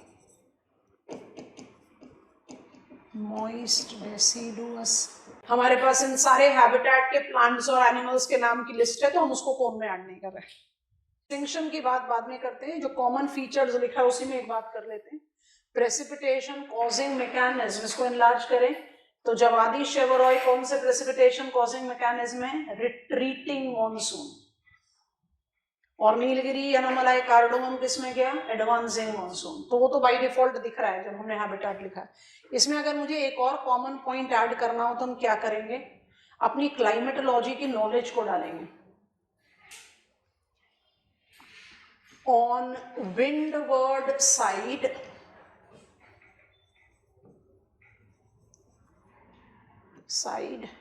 amount of precipitation decreases with increase in height, and on leeward side precipitation decreases with decrease in height. तो maximum habitat का contrast कहाँ मिलेगा? Piedmont location पर. देखो अपने cons को बहुत ध्यान से. 700 मीटर की हाइट पर आपके विंडवर्ड साइड में या तो मॉइस्ट एवरग्रीन है या ड्राई एवरग्रीन है, और लीवर्ड साइड पर थॉर्नी है. माने you are talking about evergreen and thorny. और जैसे जैसे हाइट बढ़ाते जा रहे हो, जो गैप है या जो डिफरेंस है वो ब्रिज होता जा रहा है. आपने विंडवर्ड साइड दोनों ही कोन में 700 से 1400 मीटर की हाइट पर क्या रखा? Moist deciduous. और ली साइड पर क्या रख रहे हो? Dry deciduous. तो आपने डिफरेंस को ब्रिज कर दिया. क्यों करा? क्योंकि विंडवर्ड साइड में with increase in height precipitation decrease कर रहा है. लीवर्ड साइड में एडियाबैटिक वार्मिंग अचानक से थोड़ी ना आ जाएगी. तो जैसे जैसे विंड डिसेंड करती जाएगी, it will become warmed up and will create dryer condition. बस ये दो चीजों को आपने पकड़ना और कुछ नहीं. Javadi Shevaroy because comes into the influence of retreating monsoon, तो उसका जो विंडवर्ड पीडमोंट बायोम होगा has to be dry evergreen. और नीलगिरी अनामलाई कार्डोमम का जो फुट बायोम होगा has to be moist evergreen. Plant की वैरायटी जानते हो, एनिमल्स की वैरायटी जानते हो, आराम से लिख सकते हो. और ये जो 1400 मीटर के बाद वेट मोन्टेन दोनों में शेड कर दिया, उसका क्या मतलब है? भाई सारे सदर्न हिल्स थोड़े ही ना अनाईमुदी एंड डोडा बेटा है. हाइट का वेरिएशन हो सकता है ना. तो 1400 मीटर के हाइट पर, हाइट के वेरिएशंस पर आप अनलिमिटेड हैबिटेट को जज करो, वो हम नहीं कर रहे हैं. पर क्या कोशिश कर रहे हैं? 1400 मीटर के हाइट के बियॉन्ड विंडवर्ड और लीवर्ड साइड का जो कंट्रास्ट है वो पूरी तरह से खत्म. मैक्सिमम कंट्रास्ट कहां पर? पीडमोंट. 1400 मीटर के बाद क्या? कोई कंट्रास्ट नहीं, बिकॉज यहां पर अमाउंट ऑफ प्रेसिपिटेशन डिक्रीज हो गया, यहां पर अभी उसी के बराबर है. फिर जैसे जैसे डिसेंड करते जाओगे और डिक्रीज हो जाएगा. हैव यू गॉट इट और नॉट? तो 1400 मीटर के हाइट के beyond wet montane is the open category applied. लिख देते हैं यहां पर, श्रिंक कर देते हैं थोड़ा सा. जो भी कुछ ऐड करके लिखा है वो आप लिखना चाहते हो तो आप उसको लिख लेंगे. Notes elaborate category of homogeneous habitat on both slopes regulated by available height. समझ में आ गया? क्योंकि जब आप अनाईमुदी और डोडा बेटा जैसे पीक्स पर जाओगे तो आपके पास स्पाइन भी है, टॉलर हाइट हो गया ना, तो उसको आपने ओपन एंडेड रखा है. जिसकी जितनी हाइट है उतनी डाइवर्सिटी हो जाएगी. बट जो इसका फंडामेंटल्स है हैबिटेट का, वो no difference on windward and leeward side. That is how it is. I am done with giving you characteristics of Indian biomes. चले रेपिटेशन मोड पर या दूसरी तरीके से रिपीट करते हैं. चलिए, मिनिस्ट्री ऑफ एनवायरनमेंट फॉरेस्ट. अब इसी के बाद हम ऐड करेंगे ग्रासलैंड को, तो एक और क्लासिफिकेशन आपको समझा देते हैं. हमारे पास मैप है, उस मैप को ओपन कर दें, उसी के बेसिस पर बात करेंगे तो ज्यादा आसानी होगी. Can you recall Wallace biogeographical provinces? बताओ क्या याद आ रहा है? बायोजियोग्राफिकल प्रोविंसेस का क्या याद आ रहा है? ज़ूओजियोग्राफी, where we take up regional account based on the distribution evolution of heterotrophs. Wallace ने क्या बताया? Evolution and the divergent convergent दोनों टाइप के एवोल्यूशन के साथ we can divide map of world into certain zoogeographical provinces. It's a regional approach of studying biotic diversity. Biome से ही content derive हो रहा था, but we said North America is more of Neo-Arctic, Eurasia was Palearctic, South America was Neotropical, Africa was Ethiopian including Arabian, and then India, Indo-Malaya, याद आ रहा है जिसको हमने बाउंड्री लाइन बनाया था beyond syllabus, Weber line, Wallace line को change किया था, एंड देन ओशनियन. तो ये क्या है? Regional account of the reference. उसी कंटेक्स्ट में रेपिटेशन लेते हैं, थोड़ा एक और इंफॉर्मेशन ऐड करके. It's already quite pictorial. हमारे पास हमारा बनाया हुआ भी मैप है, लेकिन I want you to refer it here. यहाँ नंबर सिंबल्स नहीं है, किसी भी नंबर सीक्वेंस में इसको पिकअप कर सकते हैं. So it is wild life research institute. Of course, it functions under Ministry of Environment, Forest, Climate Change. ने 1986 में स्कॉलर्स कौन कौन थे? Rogers and Panwar. इन्होंने क्या किया? वेलेस के ज़ूओजियोग्राफिकल प्रोविंसेस का रेफरेंस लेकर. अच्छा, इंडिया में कौन सा वेलेस का प्रोविंस एप्लीकेबल होगा? Indo Malayan plus Himalayan. Himalayan किसका हुआ? पैलियार्कटिक का, है ना. तो वेलेस के ज़ूओजियोग्राफिकल प्रोविंसेस को अप्लाई कर दिया इंडियन कंटेक्स्ट में, और इंडियन हैबिटेट को बायोजियोग्राफिकल जोन्स में डिवाइड किया. कितने बायोजियोग्राफिकल जोन्स डिमार्केट किए गए? 10. There are 10 biogeographical zones. अब 10 ऐसे नाम पकड़े तो थोड़ा मुश्किल होता है. इसमें बस एक ही को हम थोड़ा सा हाईलाइटिंग शेड देंगे, बाकी किसी को देने की जरूरत नहीं, बहुत इजीली एविडेंट है. आप सिर्फ इसको देखो, हम इसको हाईलाइट कर रहे हैं. Let me highlight it with different colour, आराम से दिखाई देगा. ये मेरा सुंदरबंस का एरिया है, ये मेरा deltaic region of Mahanadi, Subarnarekha, Baitarani, Brahmani सब आ गया. उसके बाद आप आ गए ये गोदावरी और कृष्णा, पेनेरू भी आ गया है, पलार भी आ गया है, कावेरी भी आ गया है. Are you noticing it? इसको हम जानबूझ के ना थोड़ा सा हाईलाइट करें, छोटा सा एरिया है, मैप पर ध्यान से दिखाई नहीं देता. इसके बाद ये वेम्बनाद लेक पर आपको एक छोटा सा पैच दिख रहा है, आपको माहिम क्रीक के पास एक छोटा सा पैच दिख रहा है, और आपको कच्छ सर क्रीक के एरिया में एक छोटा सा पैच दिख रहा है. बस हमने इसी को हाईलाइट किया, बाकी हम किसी को नहीं कर रहे. कौन कौन से प्रोविंसेस हम बोल रहे हैं, आप मैप पर देखो. पहला जोन है ट्रांस हिमालयाज, दूसरा जोन है हिमालयाज, सिक्किम और अरुणाचल को देखना मत भूलना. तीसरा है एरिड, चौथा है सेमी एरिड, पांचवा है गेंजेटिक, छठा है नॉर्थ ईस्ट. नॉर्थ ईस्ट में नोटिस करो ब्रह्मपुत्र वैली भी इंक्लूडेड हो गया, माने आपका मॉइस्ट एवरग्रीन और सेमी एवरग्रीन दोनों आ गया. तो छठा हो गया. सातवां जिसको हमने रेड कलर से किया कोस्टल प्लेन्स, आठवां आइलैंड्स, नौवां वेस्टर्न घाट्स, और 10वां सबसे बड़ा डेक्कन इंटीरियर. दोबारा से बोल रहे हैं, मैप को देखो फिर बनाना. Which are the biogeographical zones. अब वेलेस से डिराइव आउट करें तो वेलेस ने कहा था भाई इंडिया में ना मेजरली तो होगा इंडो मलायन, और माइनरली हो सकता है पैलियार्कटिक जो हिमालयास पर है. तो ऐसे करके भी पिकअप करें. जो आपका पैलियार्कटिक का कॉन्स्टिट्यूएंट है वो क्या हो गया? Trans Himalayas and Himalayan. और बाकी जो 8 बचे वो क्या हो गए? इंडो मलायन का सब कैटेगरी. कौन कौन सा? Arid, semi arid, Ganga, north east, coastal plain, islands, western Ghats, plateau interiors. सोचो कैसे कैसे हैबिटेट लिखेंगे. अगर एरिड है तो मरुस्थली और रन, अगर हिमालयाज है तो दोनों कोन बन गए, ट्रांस हिमालयाज है तो ग्रेजिंग कम्युनिटी आ गया। भाई बायो ज्योग्राफिकल जोन और बायो में क्या डिफरेंस होगा? कैटेगराइजेशन का ही तो डिफरेंस है, हैबिटेट का डिफरेंस थोड़ी ना होगा। Are you understanding it class? अच्छा, जब डेक्कन इंटीरियर्स की बात करो जो सबसे बड़ा आपका बायो ज्योग्राफिकल जोन है, तो इसमें क्या ऐड करोगे? डोमिनेंटली आपको कौन कौन सा हैबिटेट मिला? ये पूरा का पूरा डेसिडुअस ही तो होगा। कोस्टल प्लेन्स को तो आपने हटा दिया ना, अलग कर दिया, तो ये पूरा का पूरा तो डेसिडुअस ही हुआ, जिसमें ये कौन सा हो जाएगा? Dry deciduous, dry deciduous, dry deciduous, dry deciduous. आपको समझ में आ रहा है क्या कर रहे हैं? और ये क्या होगा? Moist deciduous, Bangalore, Mysore, plateau. Construct कर सकते हैं ना, डायग्राम को कॉपी डाउन करो। नाम लिख दे रहे हैं हम, नंबर की जरूरत नहीं है, नाम पता होने चाहिए, तो हम अप्रोप्रिएट प्लेसेस पर नाम ही लिख देते हैं, एरो स्टिच आउट कर करके। Regions and the region speaks for itself. तो मेरा पहला है ट्रांस हिमालयाज,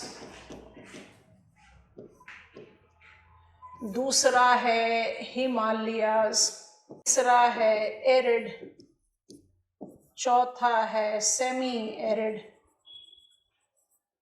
पांचवा है गंगा प्लेन्स। थोड़ा सा ध्यान से देखना, गंगा प्लेन में सब हिमालयन वेस्ट बंगाल इंक्लूडेड है। छठा हो गया नॉर्थ ईस्टर्न रीजन, सातवां हो गया कोस्टल प्लेन। कोस्टल प्लेन बड़ी लंबी चौड़ी जगह पर है तो हमने रेड से मार्क किया हुआ है। पांचवा हो गया ओशियानिक आइलैंड्स, तो ऑटोमेटिकली अंडमान निकोबार भी होगा और लक्षद्वीप भी इंक्लूडेड है। अच्छा, अब क्या बचा हमारा? वेस्टर्न घाट्स, यहाँ पर लिख देते हैं। और ध्यान से देखो वेस्टर्न घाट्स में क्या क्या इंक्लूडेड है? नीलगिरी, अनामलाई, कार्डमम भी इंक्लूड हो गया। डायग्राम ड्रॉ करते समय अपने आप से सवाल पूछो, are you in the position of decoding the habitat and the characteristics related? Examiner आपको हो सकता है बायो ज्योग्राफिकल जोन दे दे, तो जो आपने हैबिटेट में पढ़ा है आपको बस उसी के कंटेक्स्ट में डिमार्केट आउट करना। कैसे लिखोगे? मान लो हम आपको दे रहे हैं सेमी एरिड के बारे में लिखने के लिए, bio geographical province semi arid पूछ लिया, क्या लिखोगे? बनाते बनाते सोचो, बताओ कौन सा डोमिनेटिंग हैबिटेट हुआ ये? Dry deciduous. जनरलाइज स्पेसिमेन क्या हो जाएंगे? चौसिंगा, नीलगाय, बस्टर्ड, ब्लैक बक। स्पेशलाइज क्या हो जाएगा? गिर फॉरेस्ट इंक्लूडेड है, कमॉन, लायन। मॉइस्ट वैली में चीतल। गेटिंग इट और नॉट? और यूनिक हैबिटेट आप फुट, जहां पर आप देखो पंजाब का प्लेन्स, रवि ब्यास सतलज डिसेंड कर रहा है, वहां मॉइस्ट डेसिडुअस भी हो सकता है।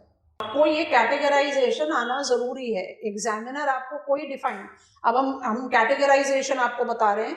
एक आपको मैप के बेस पर बता दिया, वाइल्ड लाइफ रिसर्च इंस्टीट्यूट का डिमार्केशन है, मेरी नॉलेज में बिल्कुल होना चाहिए। हमने इंडियन बायोम्स पढ़कर बहुत सारी चीजें साथ साथ में कवर कर ली हैं, but framing of the answer will change depending on what is the demand of the question. तो we are trying to add that to our information list. उसके बाद फिर हम आगे बढ़ेंगे and will be taking a preference of forest, status of forest, फिर उसके conservation attempts. Coastal planes लिखोगे तो कौन कौन से हैबिटेट आएंगे? Moist evergreen, semi evergreen, dry evergreen, moist deciduous, littoral. ये वाला फ्रेमिंग ऑफ आंसर क्या होगा? प्रॉब्लमैटिक। क्यों होगा प्रॉब्लमैटिक? बार बार वही चीजें लिखनी पड़ेगी। इसलिए जब पेपर 1 में भी डिस्कस कर रहे थे तभी कहा जब तक बोला ना जाए वेलिस लिखो तब तक वेलिस टच ही नहीं करना। वैसे ही जब तक कहा ना जाए कि बायो ज्योग्राफिकल जोन्स लिखना है, उसमें फिर आप ना सैम्पलिंग कर सकते हो, आप ग्रुप कर सकते हो। एरिड सेमी एरिड को कंबाइन कर लो, कोस्टल प्लेन आइलैंड्स को कंबाइन कर लो, हिमालयाज ट्रांस हिमालयाज को कंबाइन कर लो, वेस्टर्न घाट प्लाट्यू इंटीरियर्स को कर लो। उससे क्या होगा? थोड़ा सा रेपिटेशन को कंटेन कर पाओगे। बट मैप देकर 10 जोन देना तो जरूरी है।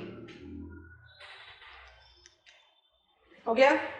अच्छा, ये एक पॉइंट ऑफ रेपिटेशन हुआ। अभी एक और पॉइंट ऑफ रेपिटेशन देते हैं। अच्छा, एग्जामिनर मुझे क्वेश्चन पर क्या क्या टर्म्स दे सकता है, उस टर्म के हिसाब से मेरा जो फ्रेमिंग है वो अलग अलग हो जाएगा। कंटेंट मेरे पास है, I have learned biomes of India, ठीक? तो I am going to board के नाइन, अब ये सब कुछ हट जाएगा यहाँ से। I am going to map of, I am going to board first. अब ना इंफॉर्मेशन को एड ऑन करते हैं विद डिस्टिंक्टिव फ्रेमिंग। अब मेरे से पूछा गया क्वेश्चन में, I am on repetition mode, Indian habitat related questions जो मेरे से पूछे जा सकते हैं वो पूछा जा सकता है इंडियन बायोम्स। तो I know that I have got 5 biomes divided into 2, latitudinal and altitudinal. काफी डिटेल्स में पढ़ा क्योंकि यही मेरा सबसे अच्छा बेस है ऑफ आंसर राइटिंग। बट कौन गारंटी देगा कि भाई बायोम्स ही पूछ रहा है? एग्जामिनर आपसे पूछ सकता है इंडियन वेजिटेशन, और एग्जामिनर आपसे पूछ सकता है बायोजोग्राफिकल प्रोविंसेस या जोन्स। तो प्रोविंसेस या जोन्स पूछेगा तो आप अपने 10 जोन को लिखोगे, जिसको आप थोड़ा सा लॉजिकली सोचेंगे। भाई 20 मार्क का क्वेश्चन का आंसर लिखने के लिए भी 1 2 3 4 10 और उसमें सब में रेपिटेटिव इंफॉर्मेशन देना मुश्किल हो जाएगा। तो या तो क्वेश्चन को अवॉइड किया जाए, मान लीजिए हम ऐसा फंस गए कि क्वेश्चन को अवॉइड ही नहीं कर सकते, तो ग्रुप कर लो। जैसे हमने आपको समझाया कैसे ग्रुप करेंगे। गंगा प्लेन और नॉर्थ ईस्ट को साथ में लेने में क्या बेनिफिट होगा? ब्रह्मपुत्र वैली गंगा प्लेन के साथ एड ऑन हो जाएगा। हिमालयाज, ट्रांस हिमालयाज को साथ लेने से क्या फायदा होगा? Trans Himalayas is only with grazing community, Himalayas have got altitudinal grade. Arid, semi arid को साथ लेने से क्या फायदा हो जाएगा? कुछ स्पेसिमेन जो रिपीटेड हैं वो आप आराम से मैच ऑन कर लोगे। कोस्टल प्लेन्स और आइलैंड को साथ लेने में क्या फायदा होगा? लिटोरल और मरीन ड्वेलर्स को आप रेपिटेशन से बचा सकते हैं। और वेस्टर्न घाट और डेक्कन इंटीरियर में ज्यादा कुछ खास ओवरलैप नहीं है, बट फिर भी it will give you that rain shadow interiors का पॉइंट जिसको आप डेक्कन इंटीरियर में ऐड कर सकते हो। तो आप इस तरह का मैच आउट करके you can manage out the content, पर वो 10 में जाएगा। ठीक है, वेजिटेशन पूछे तो मैंने जो 5 बायोम पढ़े उसमें मैंने वेजिटेशन की कैटेगरीज पढ़ ली। तो it is official categorisation of Indian vegetation, ये आपको बता दिया, वो हम पढ़ चुके। अब इसके बारे में बिल्टअप कर रहे हैं। वेजिटेशन विल इंक्लूड, ये फ्लो चार्ट हमारे साथ लिखते जाओ, जिसके बारे में हम नहीं जानते। इंडियन वेजिटेशन की कैटेगरीज बिल्कुल बायोम से कंपैटिबिलिटी रखती है, बट बायोम से कंपैटिबिलिटी रखते समय आपको डिवीजन थोड़े दूसरे तरीके से करना पड़ेगा। फॉरेस्ट एंड श्रब्स, तो जितने थॉर्नी है ना, थॉर्नी जो है जनरलाइज स्पेशलाइज सबको डाल दो इन श्रब्स, और forest I need to have trees. अब इसके बाद मेरे पास है ग्रासलैंड। अब ग्रासलैंड के बारे में तो जानते नहीं है, तो जरा ग्रासलैंड को सेंटर स्टेज दें, जरा लिखते जाओ हमारे साथ। आसान है, कुछ मुश्किल नहीं है, बट पता तो बिल्कुल होना चाहिए। कितने तरीके के ग्रासलैंड जाने जाते हैं इंडिया में? कम से कम 5 कैटेगरी बना सकते हैं, और उसके बाद हम बॉक्स आइटम डिक्टेट कराएंगे, फटाफट से लिखेंगे। ग्रासलैंड के साथ आप रिलेट करते हो, सी को आपने नंबर 6 दे दिया, तो आपके पास इंडियन वेजिटेशन की कितनी वैरायटी हो गई? 6। ठीक है, अब ग्रासलैंड को हम सब डिवाइड करें। कितने वैरायटीज ऑफ ग्रासलैंड मिलते हैं इंडिया में? इंडिया का पहला नंबर 1 वैरायटी ऑफ ग्रासलैंड है मुंटेन। मुंटेन को आप सब डिवाइड करते हो 2 में। एक को बोलते हैं अल्पाइन मेडोज और एक को बोलते हैं शोला ग्रासेस। शोला ग्रासेस जो हैं वो वेस्टर्न घाट्स या पेनिनसुलर रीजन के हैं, और अल्पाइन मेडोज के 2 वेरिएंट्स हम पढ़ चुके हैं। एक ट्रांस हिमालयन स्टेपीज है और एक मर्ग्स एंड बुगियाल्स है जो हिमालयास पर है। कम ऑन, कहां पर आपका ग्रेजिंग कम्युनिटी सरवाइव कर रहा है? ट्रांस हिमालयन स्टेपीज में ही तो कर रहा है। और मर्ग्स एंड बुगियाल्स पढ़ा था, हिमाचल के हाई ऑल्टीट्यूडनल पास्चर लैंड है, तो पास्चर लैंड में क्या होगा? घास होगा, तो ही तो पास्चर लैंड होगा। मर्ग्स आप इसको जम्मू एंड कश्मीर में बोलते हैं, बुगियाल्स आप इसको उत्तराखंड में बोलते हैं। तो मुंटेन हो गया। अच्छा, कैटेगरी नंबर 2, इसको थोड़ा सा सेंटर स्टेज पर दे देते हैं, फिर वापस शिफ्ट इन कर देंगे। Category number 2, tropical savanna. Major part of peninsular interiors में होगा। समझ में आ रहा है? किसके साथ इंटरमिक्स्ड होगा? आई डू हैव बैम्बूज, तभी तो बैम्बू को इंक्लूड किया हुआ है ना, non timber forest product one धन योजना।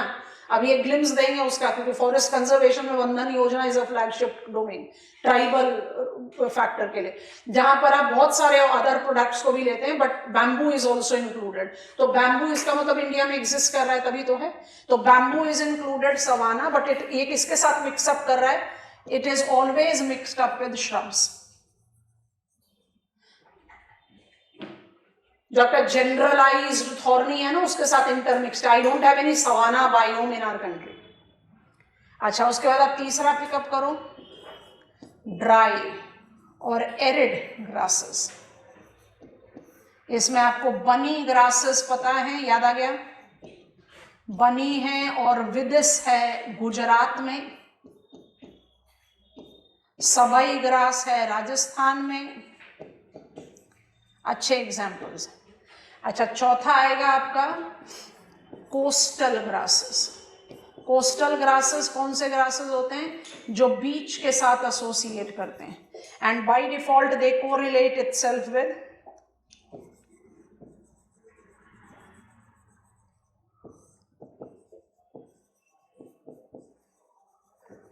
Scattered bushes.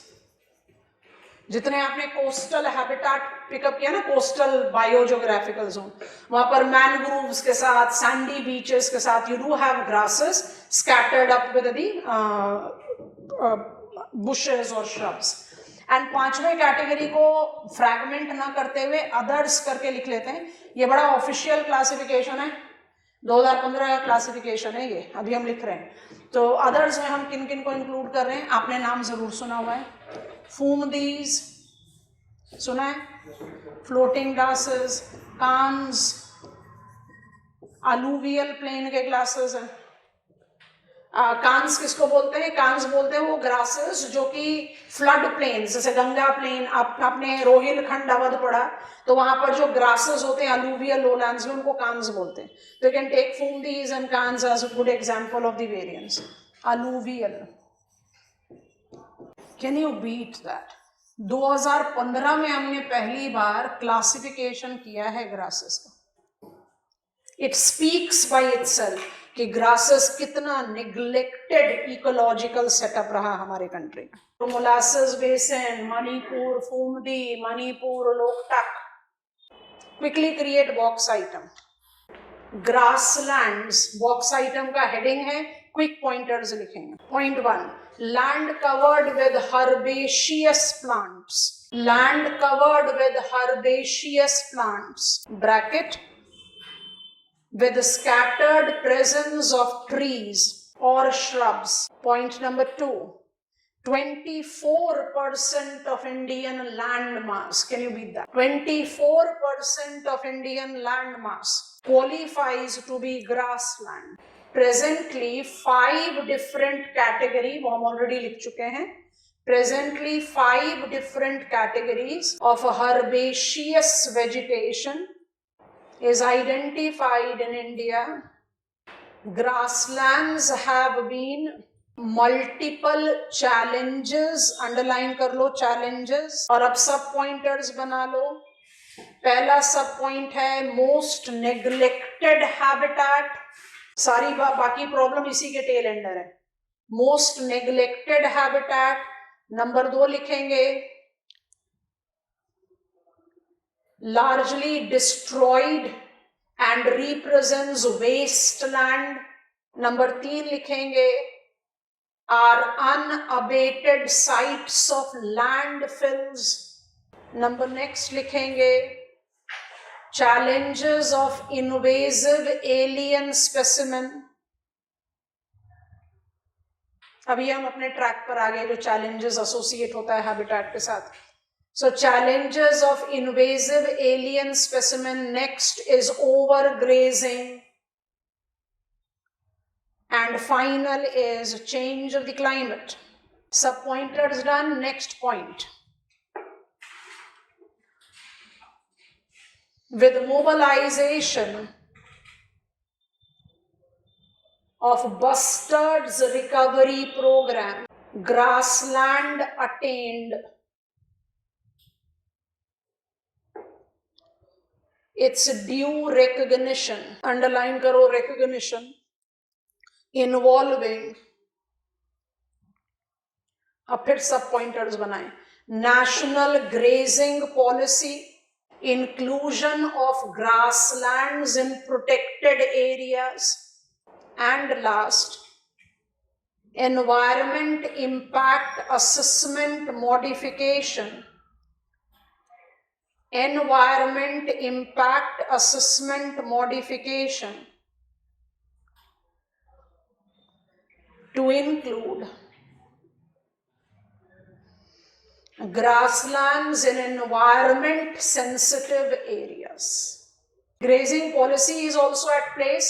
ग्रासलैंड को प्रोटेक्टेड एरियाज में रिकॉग्निशन मिलना शुरू हो गया और EIA अमेंडमेंट, EIA हम आपको डिटेल्स में समझाएंगे।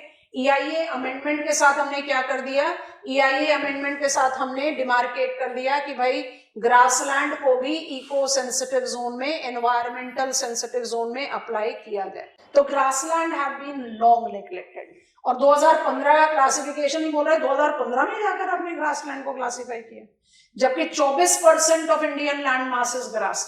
हमने ये चीजें नेग्लेक्टिंग रेफरेंस की वजह से किया या जनरल इग्नोरेंस की पर्पज से किया। वाइल्ड लाइफ कंजर्वेशन में बर्ड्स को बाय डिफॉल्ट इंक्लूड कर लिया, बर्ड्स को अलग से रिकॉग्निशन ही नहीं दिया। पहला Indian state of birds report जो हमारे पास है वो 2020 का है। और उसी तरीके से जब हम फॉरेस्ट कंजर्वेशन की बात करते हैं तो ग्रासेस तो अपने आप ही इंक्लूड हो गए। Herbaceous habitat bye default is very different from tree habitat. तो जो चीज को आप निग्लेक्ट करोगे ऑटोमेटिकली उसका बुरा हाल होना ही है।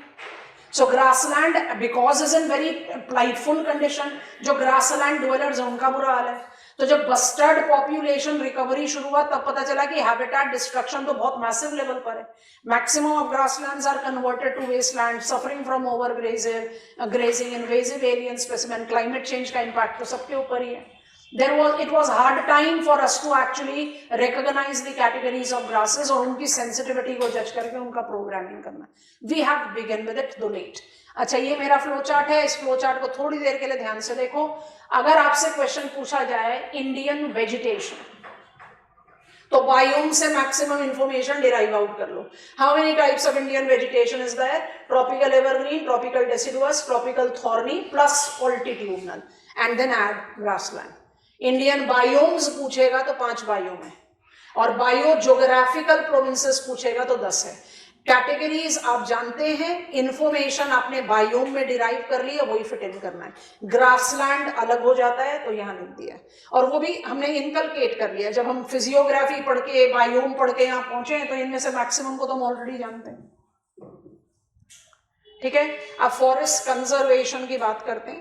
पहले कंजर्वेशन की बात करें, थोड़ा सा मिक्स मैच करेंगे। Indian state of forest report forest survey of India generate करती है 1989 से, बिना किसी डिले के, माने कुछ एक आध महीने का इधर उधर डिले जरूर हुआ है।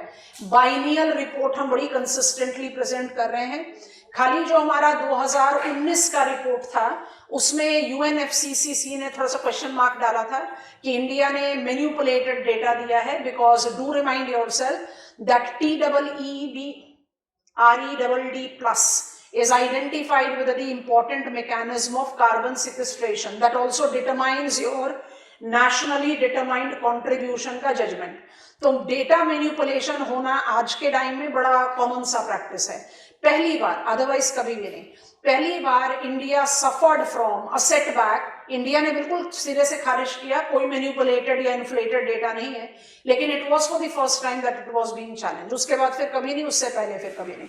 India is among the countries of the world that have been consistently improving in its forest cover।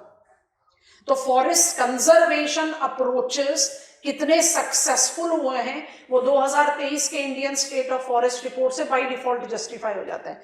तो वो जस्टिफिकेशन को लेते हुए हम क्या करेंगे, हम अपने फॉरेस्ट को protected forest and reserve forest में डिमार्केट करते हैं। दोनों को रेगुलेट करने का जो अम्ब्रेला लॉ है वो इंडियन फॉरेस्ट एक्ट 2027 है। इंडियन फॉरेस्ट एक्ट 2027 बोलते ही अपने आप आ गया। I am talking about the law that is of the colonial time, और उनके डोमेन में हम उसमें और क्या क्या चीजें ऐड करते हैं, जैसे forest conservation act 1980 and forest rights act 2006, इनको आप ऐड ऑन कर सकते हैं to demarcate to begin with. Indian forest को हम प्रिंसिपल कैटेगरीज में डिवाइड करते हैं as per Indian state of forest report. कल भी बताया था, दोबारा बोल रहे हैं, लिख रहेंगे। एक्चुअली हम स्लाइड्स ओपन करेंगे Indian state of forest report की, उससे आप कॉपी डाउन करेंगे, अपडेटेड है, प्रिलिमिनरी के लिए बड़ा इंपॉर्टेंट है। कैटेगरीज ऑफ फॉरेस्ट जो डिमार्केट होते हैं, tree cover and forest cover. So forest cover जो है वो dense, moderate and open. Dense माने more than 70% of canopy density, moderate माने 40 से 70, और जो ओपन हो गया वो लेस देन 40। और ओपन में हम इंक्लूड करते हैं लिटोरल को। उसके बाद हम काउंट करते हैं ट्रीज आउटसाइड फॉरेस्ट, उसको हम बोलते हैं ट्री कवर। जब tree cover and tree cover के बाद एक और कैटेगरी जो हम बार बार लिखते आ रहे हैं, श्रब्स, जहां पर कैनोपी डेंसिटी जो है वो लेस देन 10% है। श्रब्स क्या हो गए, क्योंकि इंडिया किस तरह का हैबिटेट है, ट्रॉपिकल, मॉनसूनल, तो अनइंटरप्टेड ग्रासेस तो हमें मिल ही नहीं रही, क्योंकि हमारा जो पेनिनसुलर रीजन है वो ऐसा जा रहा है। तो we do have got some scattered trees and grasses, तो श्रब लैंड को भी इंक्लूड करते हैं। And today slightly more than 25% of total area is under green, that includes forest cover and green cover, categorized into protected forest and reserved forest.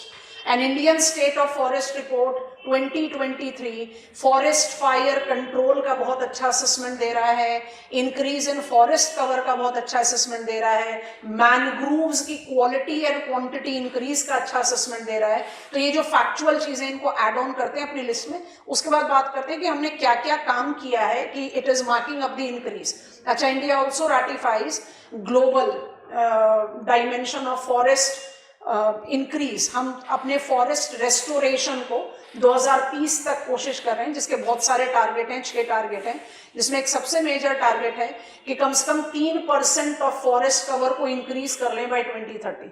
और अभी सितंबर 2025 में उसका assessment report आया, जिसमें सारी चीजें बड़ी चैलेंजिंग एवेन्यू पर है कि हम कम से कम 60% पेस लोअर पर है to fill up the, to reach out the target of 2030 तक। अपने 3 डिफॉरेस्टेशन को बिल्कुल कंट्रोल करना है, forest quality and quantity enhance करना है। बट इंडिया एक बहुत अच्छा एक्सेप्शनल एग्जांपल है, not India, there are many other countries that are successfully fulfilling that. तो इंडिया एक बड़ा स्ट्रॉन्ग केस है when it comes on to forest conservation. उसी को जज करने के लिए बात कर रहे हैं। सबसे पहले शुरुआत करेंगे, हेडिंग बना लो forest conservation, but we take it as forest conservation in India. Indian forests are categorized into protected forest and reserved forest. Protected forest के आगे लिख लेंगे, involves limited degree of protection. All activities permitted until prohibited. All activities permitted until prohibited. Final point लिखेंगे, regulating laws is Indian forest act 1927 and forest rights act 2006. Reserved forest fully controlled by state, all activities prohibited until permitted. समझ में आ रहा है difference? All activities prohibited until permitted. Regulating laws again are Indian Forest Act 1927 and Forest Conservation Act. One संरक्षण एवं संवर्धन अधिनियम. Forest conservation act हमारे लिए ज्यादा आसान होता है बोलना, but now the name officially has been modified to Hindi. Forest Conservation Act is one of the 3 flagship laws that regulates functioning of Ministry of Environment, Forest, Climate Change. ठीक है, पहली इन्फॉर्मेशन आ गई. अब दूसरी इन्फॉर्मेशन के बारे में पिकअप कर रहे हैं. दूसरी इन्फॉर्मेशन को कैसे पिकअप करेंगे?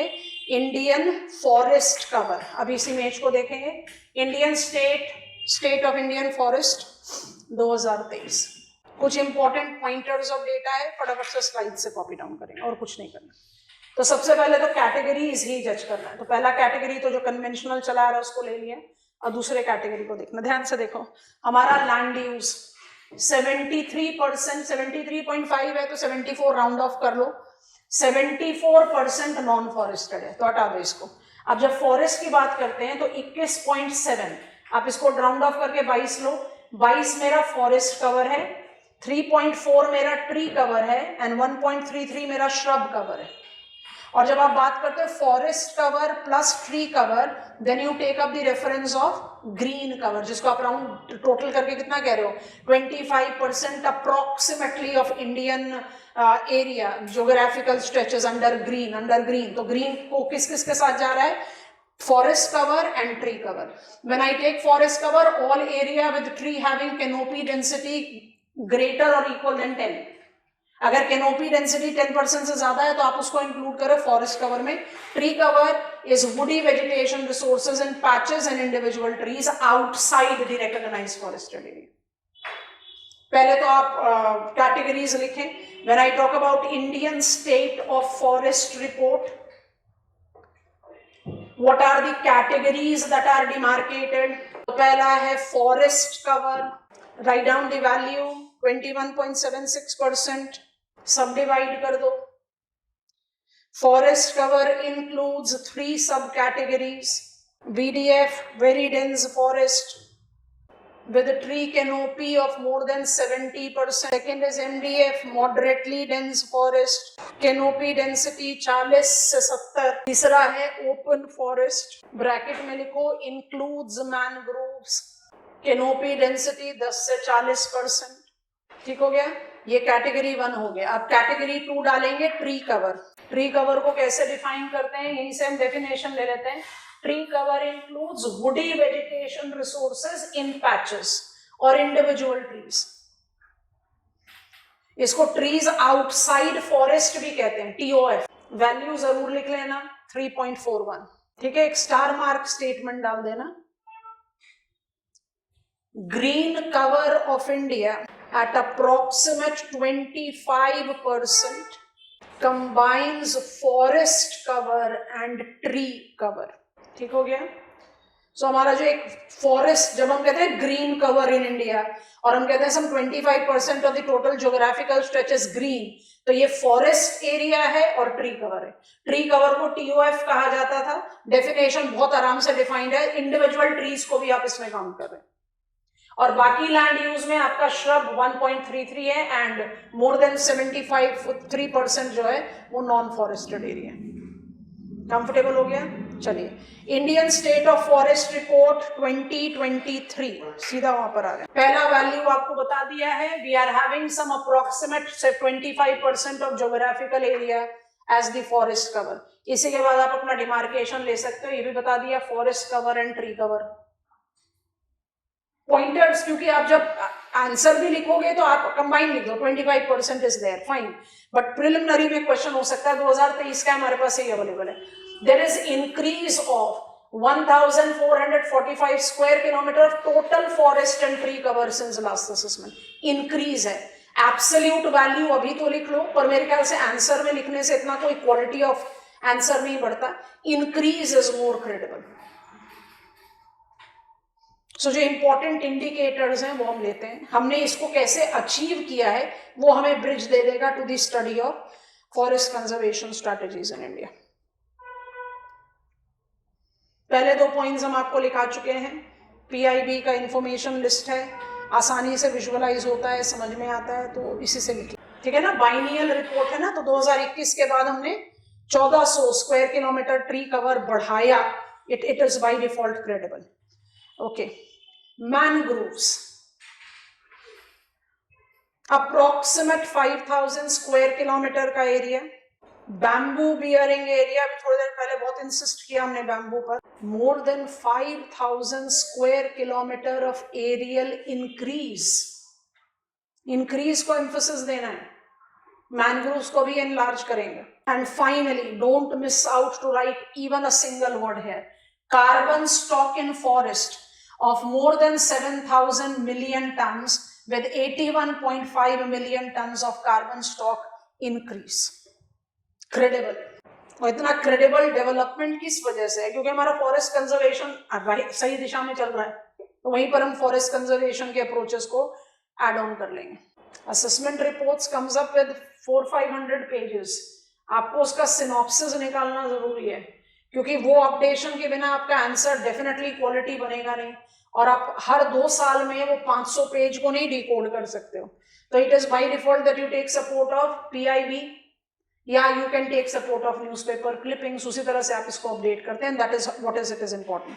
अच्छा, एक और डिमार्केशन है, अभी इसके बारे में थोड़ी देर बाद में बात करते हैं। हियर वी गो, ये रहा, इसको लिखेंगे फायर इंसिडेंस डिक्लाइन, माने जो अचीवमेंट्स हैं उसमें नेक्स्ट पॉइंटर है fire hotspot. Forest fire has been a significant challenge that evolved in India. उसको काफी हद तक कंट्रोल किया है, ज्यादा नहीं है बट काफी हद तक है। 2,23,000 के फायर इंसिडेंट्स हॉटस्पॉट को हमने रिड्यूस करके 2,03,544 कर दिया। Decrease is there, decline in fire incidents. Forest survey of India के रेडार्स फॉरेस्ट फायर्स का डेटा रिकॉर्ड करते हैं। लेवल्स या मैग्नीट्यूड डिफर कर सकता है बट चैलेंजिंग डेफिनेटली है। But we have tamed it, we have controlled it, and that is significant. अब इसके बाद as geographers हम definitely एक additional information add on कर सकते हैं। ये रहा, इसको आप add on कर, कुछ important pointers हैं 2023 के। geographers होने के नाते इसको छोड़ नहीं सकते। State with largest forest cover, forest cover as percentage of geographical area, दोनों चीज अलग अलग है, बहुत इंपॉर्टेंट है। State with largest forest cover, India का कितना share, and forest cover as percentage of geographical area, उस स्टेट के ज्योग्राफिकल एरिया का कितना एरिया अंडर फॉरेस्ट। तो यहां पर मेरे पास सबसे ज्यादा आ रहा है मध्य प्रदेश में, followed on by Arunachal Pradesh, and third is Chhattisgarh. India का सबसे लार्जेस्ट फॉरेस्ट कवर कहां पर है? मध्य प्रदेश, फिर अरुणाचल, फिर छत्तीसगढ़। और forest cover as percentage of geographical area it goes with Lakshadweep as union territory, followed on by Mizoram and Andaman Nicobar Island. सोचो islands में forest cover ज्यादा है, state में आई associated with Mizoram. Mizoram most urbanized state of North, come on, most developed state of Northeast है। तो ये दो तो ज्योग्राफिकली बहुत इंपॉर्टेंट है, फिर बाकी दो भी। Maximum increase and the tree cover, ये तो हमने ऑलरेडी ले लिया, ये मैक्सिमम इंक्रीज को आप पिकअप कर सकते हो। छत्तीसगढ़, उत्तर प्रदेश, उड़ीसा, राजस्थान में पिछले 2 साल में 2021 से लेकर 2023 तक फॉरेस्ट कवर में इंक्रीज देखा गया। Rounded off 25% of total area of the country is under green, including forest cover and tree cover. Forest cover includes very dense, moderate dense and open forest that includes mangrove. Mangrove का area increase है, bamboo का area increase है, carbon stock have registered increase. तो favourable report है। And why it is more favourable, why it is so important for us to insist on this fact, India makes example of that developing country which is yet to fulfill physical needs of the population। और ऐसी country जिसमें physical needs of the population को fulfil नहीं किया, most populous country of the world है, वहां पर अगर आप ग्रीन को इंक्रीज कर रहे हो, when there is massive economic development and diversion, आपको क्रेडिट देना पड़ेगा of forest conservation act. Forest conservation act के अंतर्गत जो मोबालाइज डोमेन है उन सबको में पढ़ना है, कंपास भी पढ़ना है, जॉइंट फॉरेस्ट मैनेजमेंट भी पढ़ना है, मिष्टी भी पढ़ना है, नगर वन योजना भी पढ़ना है which is part and parcel of social forestry, one धन योजना भी पढ़ना है, ग्रीन इंडिया मिशन भी पढ़ना है। You have got the domain that goes up beyond this. You are ratifying the UN forest restoration programme जिसको 2015 से 30 तक का टारगेट लिया गया है। Coastal regulation zone CRZ notification जो मिष्टी के साथ एसोसिएट किया जा सकता है बट उससे बहुत इलाबोरेट है। Then you have got the demarcation that is associated with ICMBAs जैसे हमने बताया, या इको सेंसिटिव जोन। तो ICMBAs it is important coastal marine biodiversity areas and eco sensitive zone को हम जानबूझकर फॉरेस्ट से डिले कर देते हैं और वाइल्ड लाइफ प्रोटेक्शन एक्ट के साथ ऐड कर देते हैं, क्योंकि इको सेंसिटिव जोन किसके साथ डिमार्केटेड है? प्रोटेक्टेड एरियाज के साथ। एंड ICMBAs को भी अगर डिकोड करो तो क्या है? Important coastal and marine biodiversity area, तो उसमें एनिमल्स बाई डिफॉल्ट आएंगे। अब क्योंकि ओवरलैप है, वैसे सोच कर देखो, हम 72 से प्रोजेक्ट टाइगर रन कर रहे हैं, हमें फॉरेस्ट कंजर्वेशन के साथ साथ वाइल्ड लाइफ प्रोटेक्शन के बारे में बात करना है। तो अगर हम प्रोजेक्ट टाइगर की बात करें, we are successful in that. तो 72 से जो project tiger these big cats के रिवाइवल का टास्क कर रहा है, तो सिर्फ टाइगर के पॉपुलेशन को थोड़ी ना टारगेट कर सकता है, टारगेट वही है, लेकिन टाइगर इज सेकेंडरी कंज्यूमर। तो रिवाइवल के लिए जरूरी है ना कि हैबिटेट भी रिकवर हो, तो आप हर्बीवोरस को भी और फॉरेस्ट को भी तो देखोगे। तो point that I am making is कि जब मिष्टी को मैनग्रोव्स रेस्टोरेशन के लिए डाल रहे हो, तो मैनग्रोव्स रेस्टोरेशन आपका टारगेट है, बट आप by default habitat for water birds भी तो प्रोटेक्ट कर रहे हैं। So it goes that way. तो जहां पर बाउंड्री लाइन क्रिएट कर सकेंगे, कोशिश करेंगे ताकि इंफॉर्मेशन सेग्रीगेटेड एंड डिफाइंड हो जाए। यहीं पर रुक रहे हैं आज।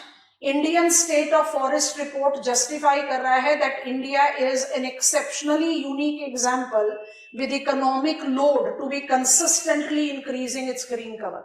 That gives me the push, that gives me the background to justify हमारे forest conservation approaches successful हैं। अब वो कौन कौन से approaches हैं, सब अपने आप में intermixed हैं। E-Green Watch, कंपास को आप बाई डिफॉल्ट, कंपास से ही तो आप मिष्टी का फंड जनरेट कर रहे हो, और इम्प्लीमेंटेशन कैसे कर रहे हो? महात्मा गांधी नरेगा, महात्मा गांधी नरेगा ले लिया तो पार्टिसिपेटरी आ गया, सोशल फॉरेस्ट्री आ गया, वहां नगर वन योजना आ गया, अर्बन फॉरेस्ट्री। और वहीं पर आप ले लेंगे participation with forest rights act right, तो ऑटोमेटिकली आपका आ गया Van Dhan Yojana, tribal rights to their forest rights act 2006। This is how you take up the integration. बहुत सारी चीजें हैं, इन सबको आप अम्ब्रेला में ग्रीन इंडिया मिशन में डाल सकते हो, बट वो मैनिपुलेशन कैसे करना है, पहले सारे कॉलम्स को पकड़ना है, क्योंकि ग्रीन इंडिया मिशन किसका कॉन्स्टिट्यूएंट है? NAPCC, national action plan on climate change का 8 कंपोनेंट है, जिसका एक कंपोनेंट है green India mission. Solar mission, energy efficiency mission, sustainable agriculture, water, Himalayan ecology, come on मदद करो, 3 बज गए। सस्टेनेबल हैबिटेट, स्ट्रैटेजिक नॉलेज, कुछ मत बोलो। हिमालयन बोल दिया ना।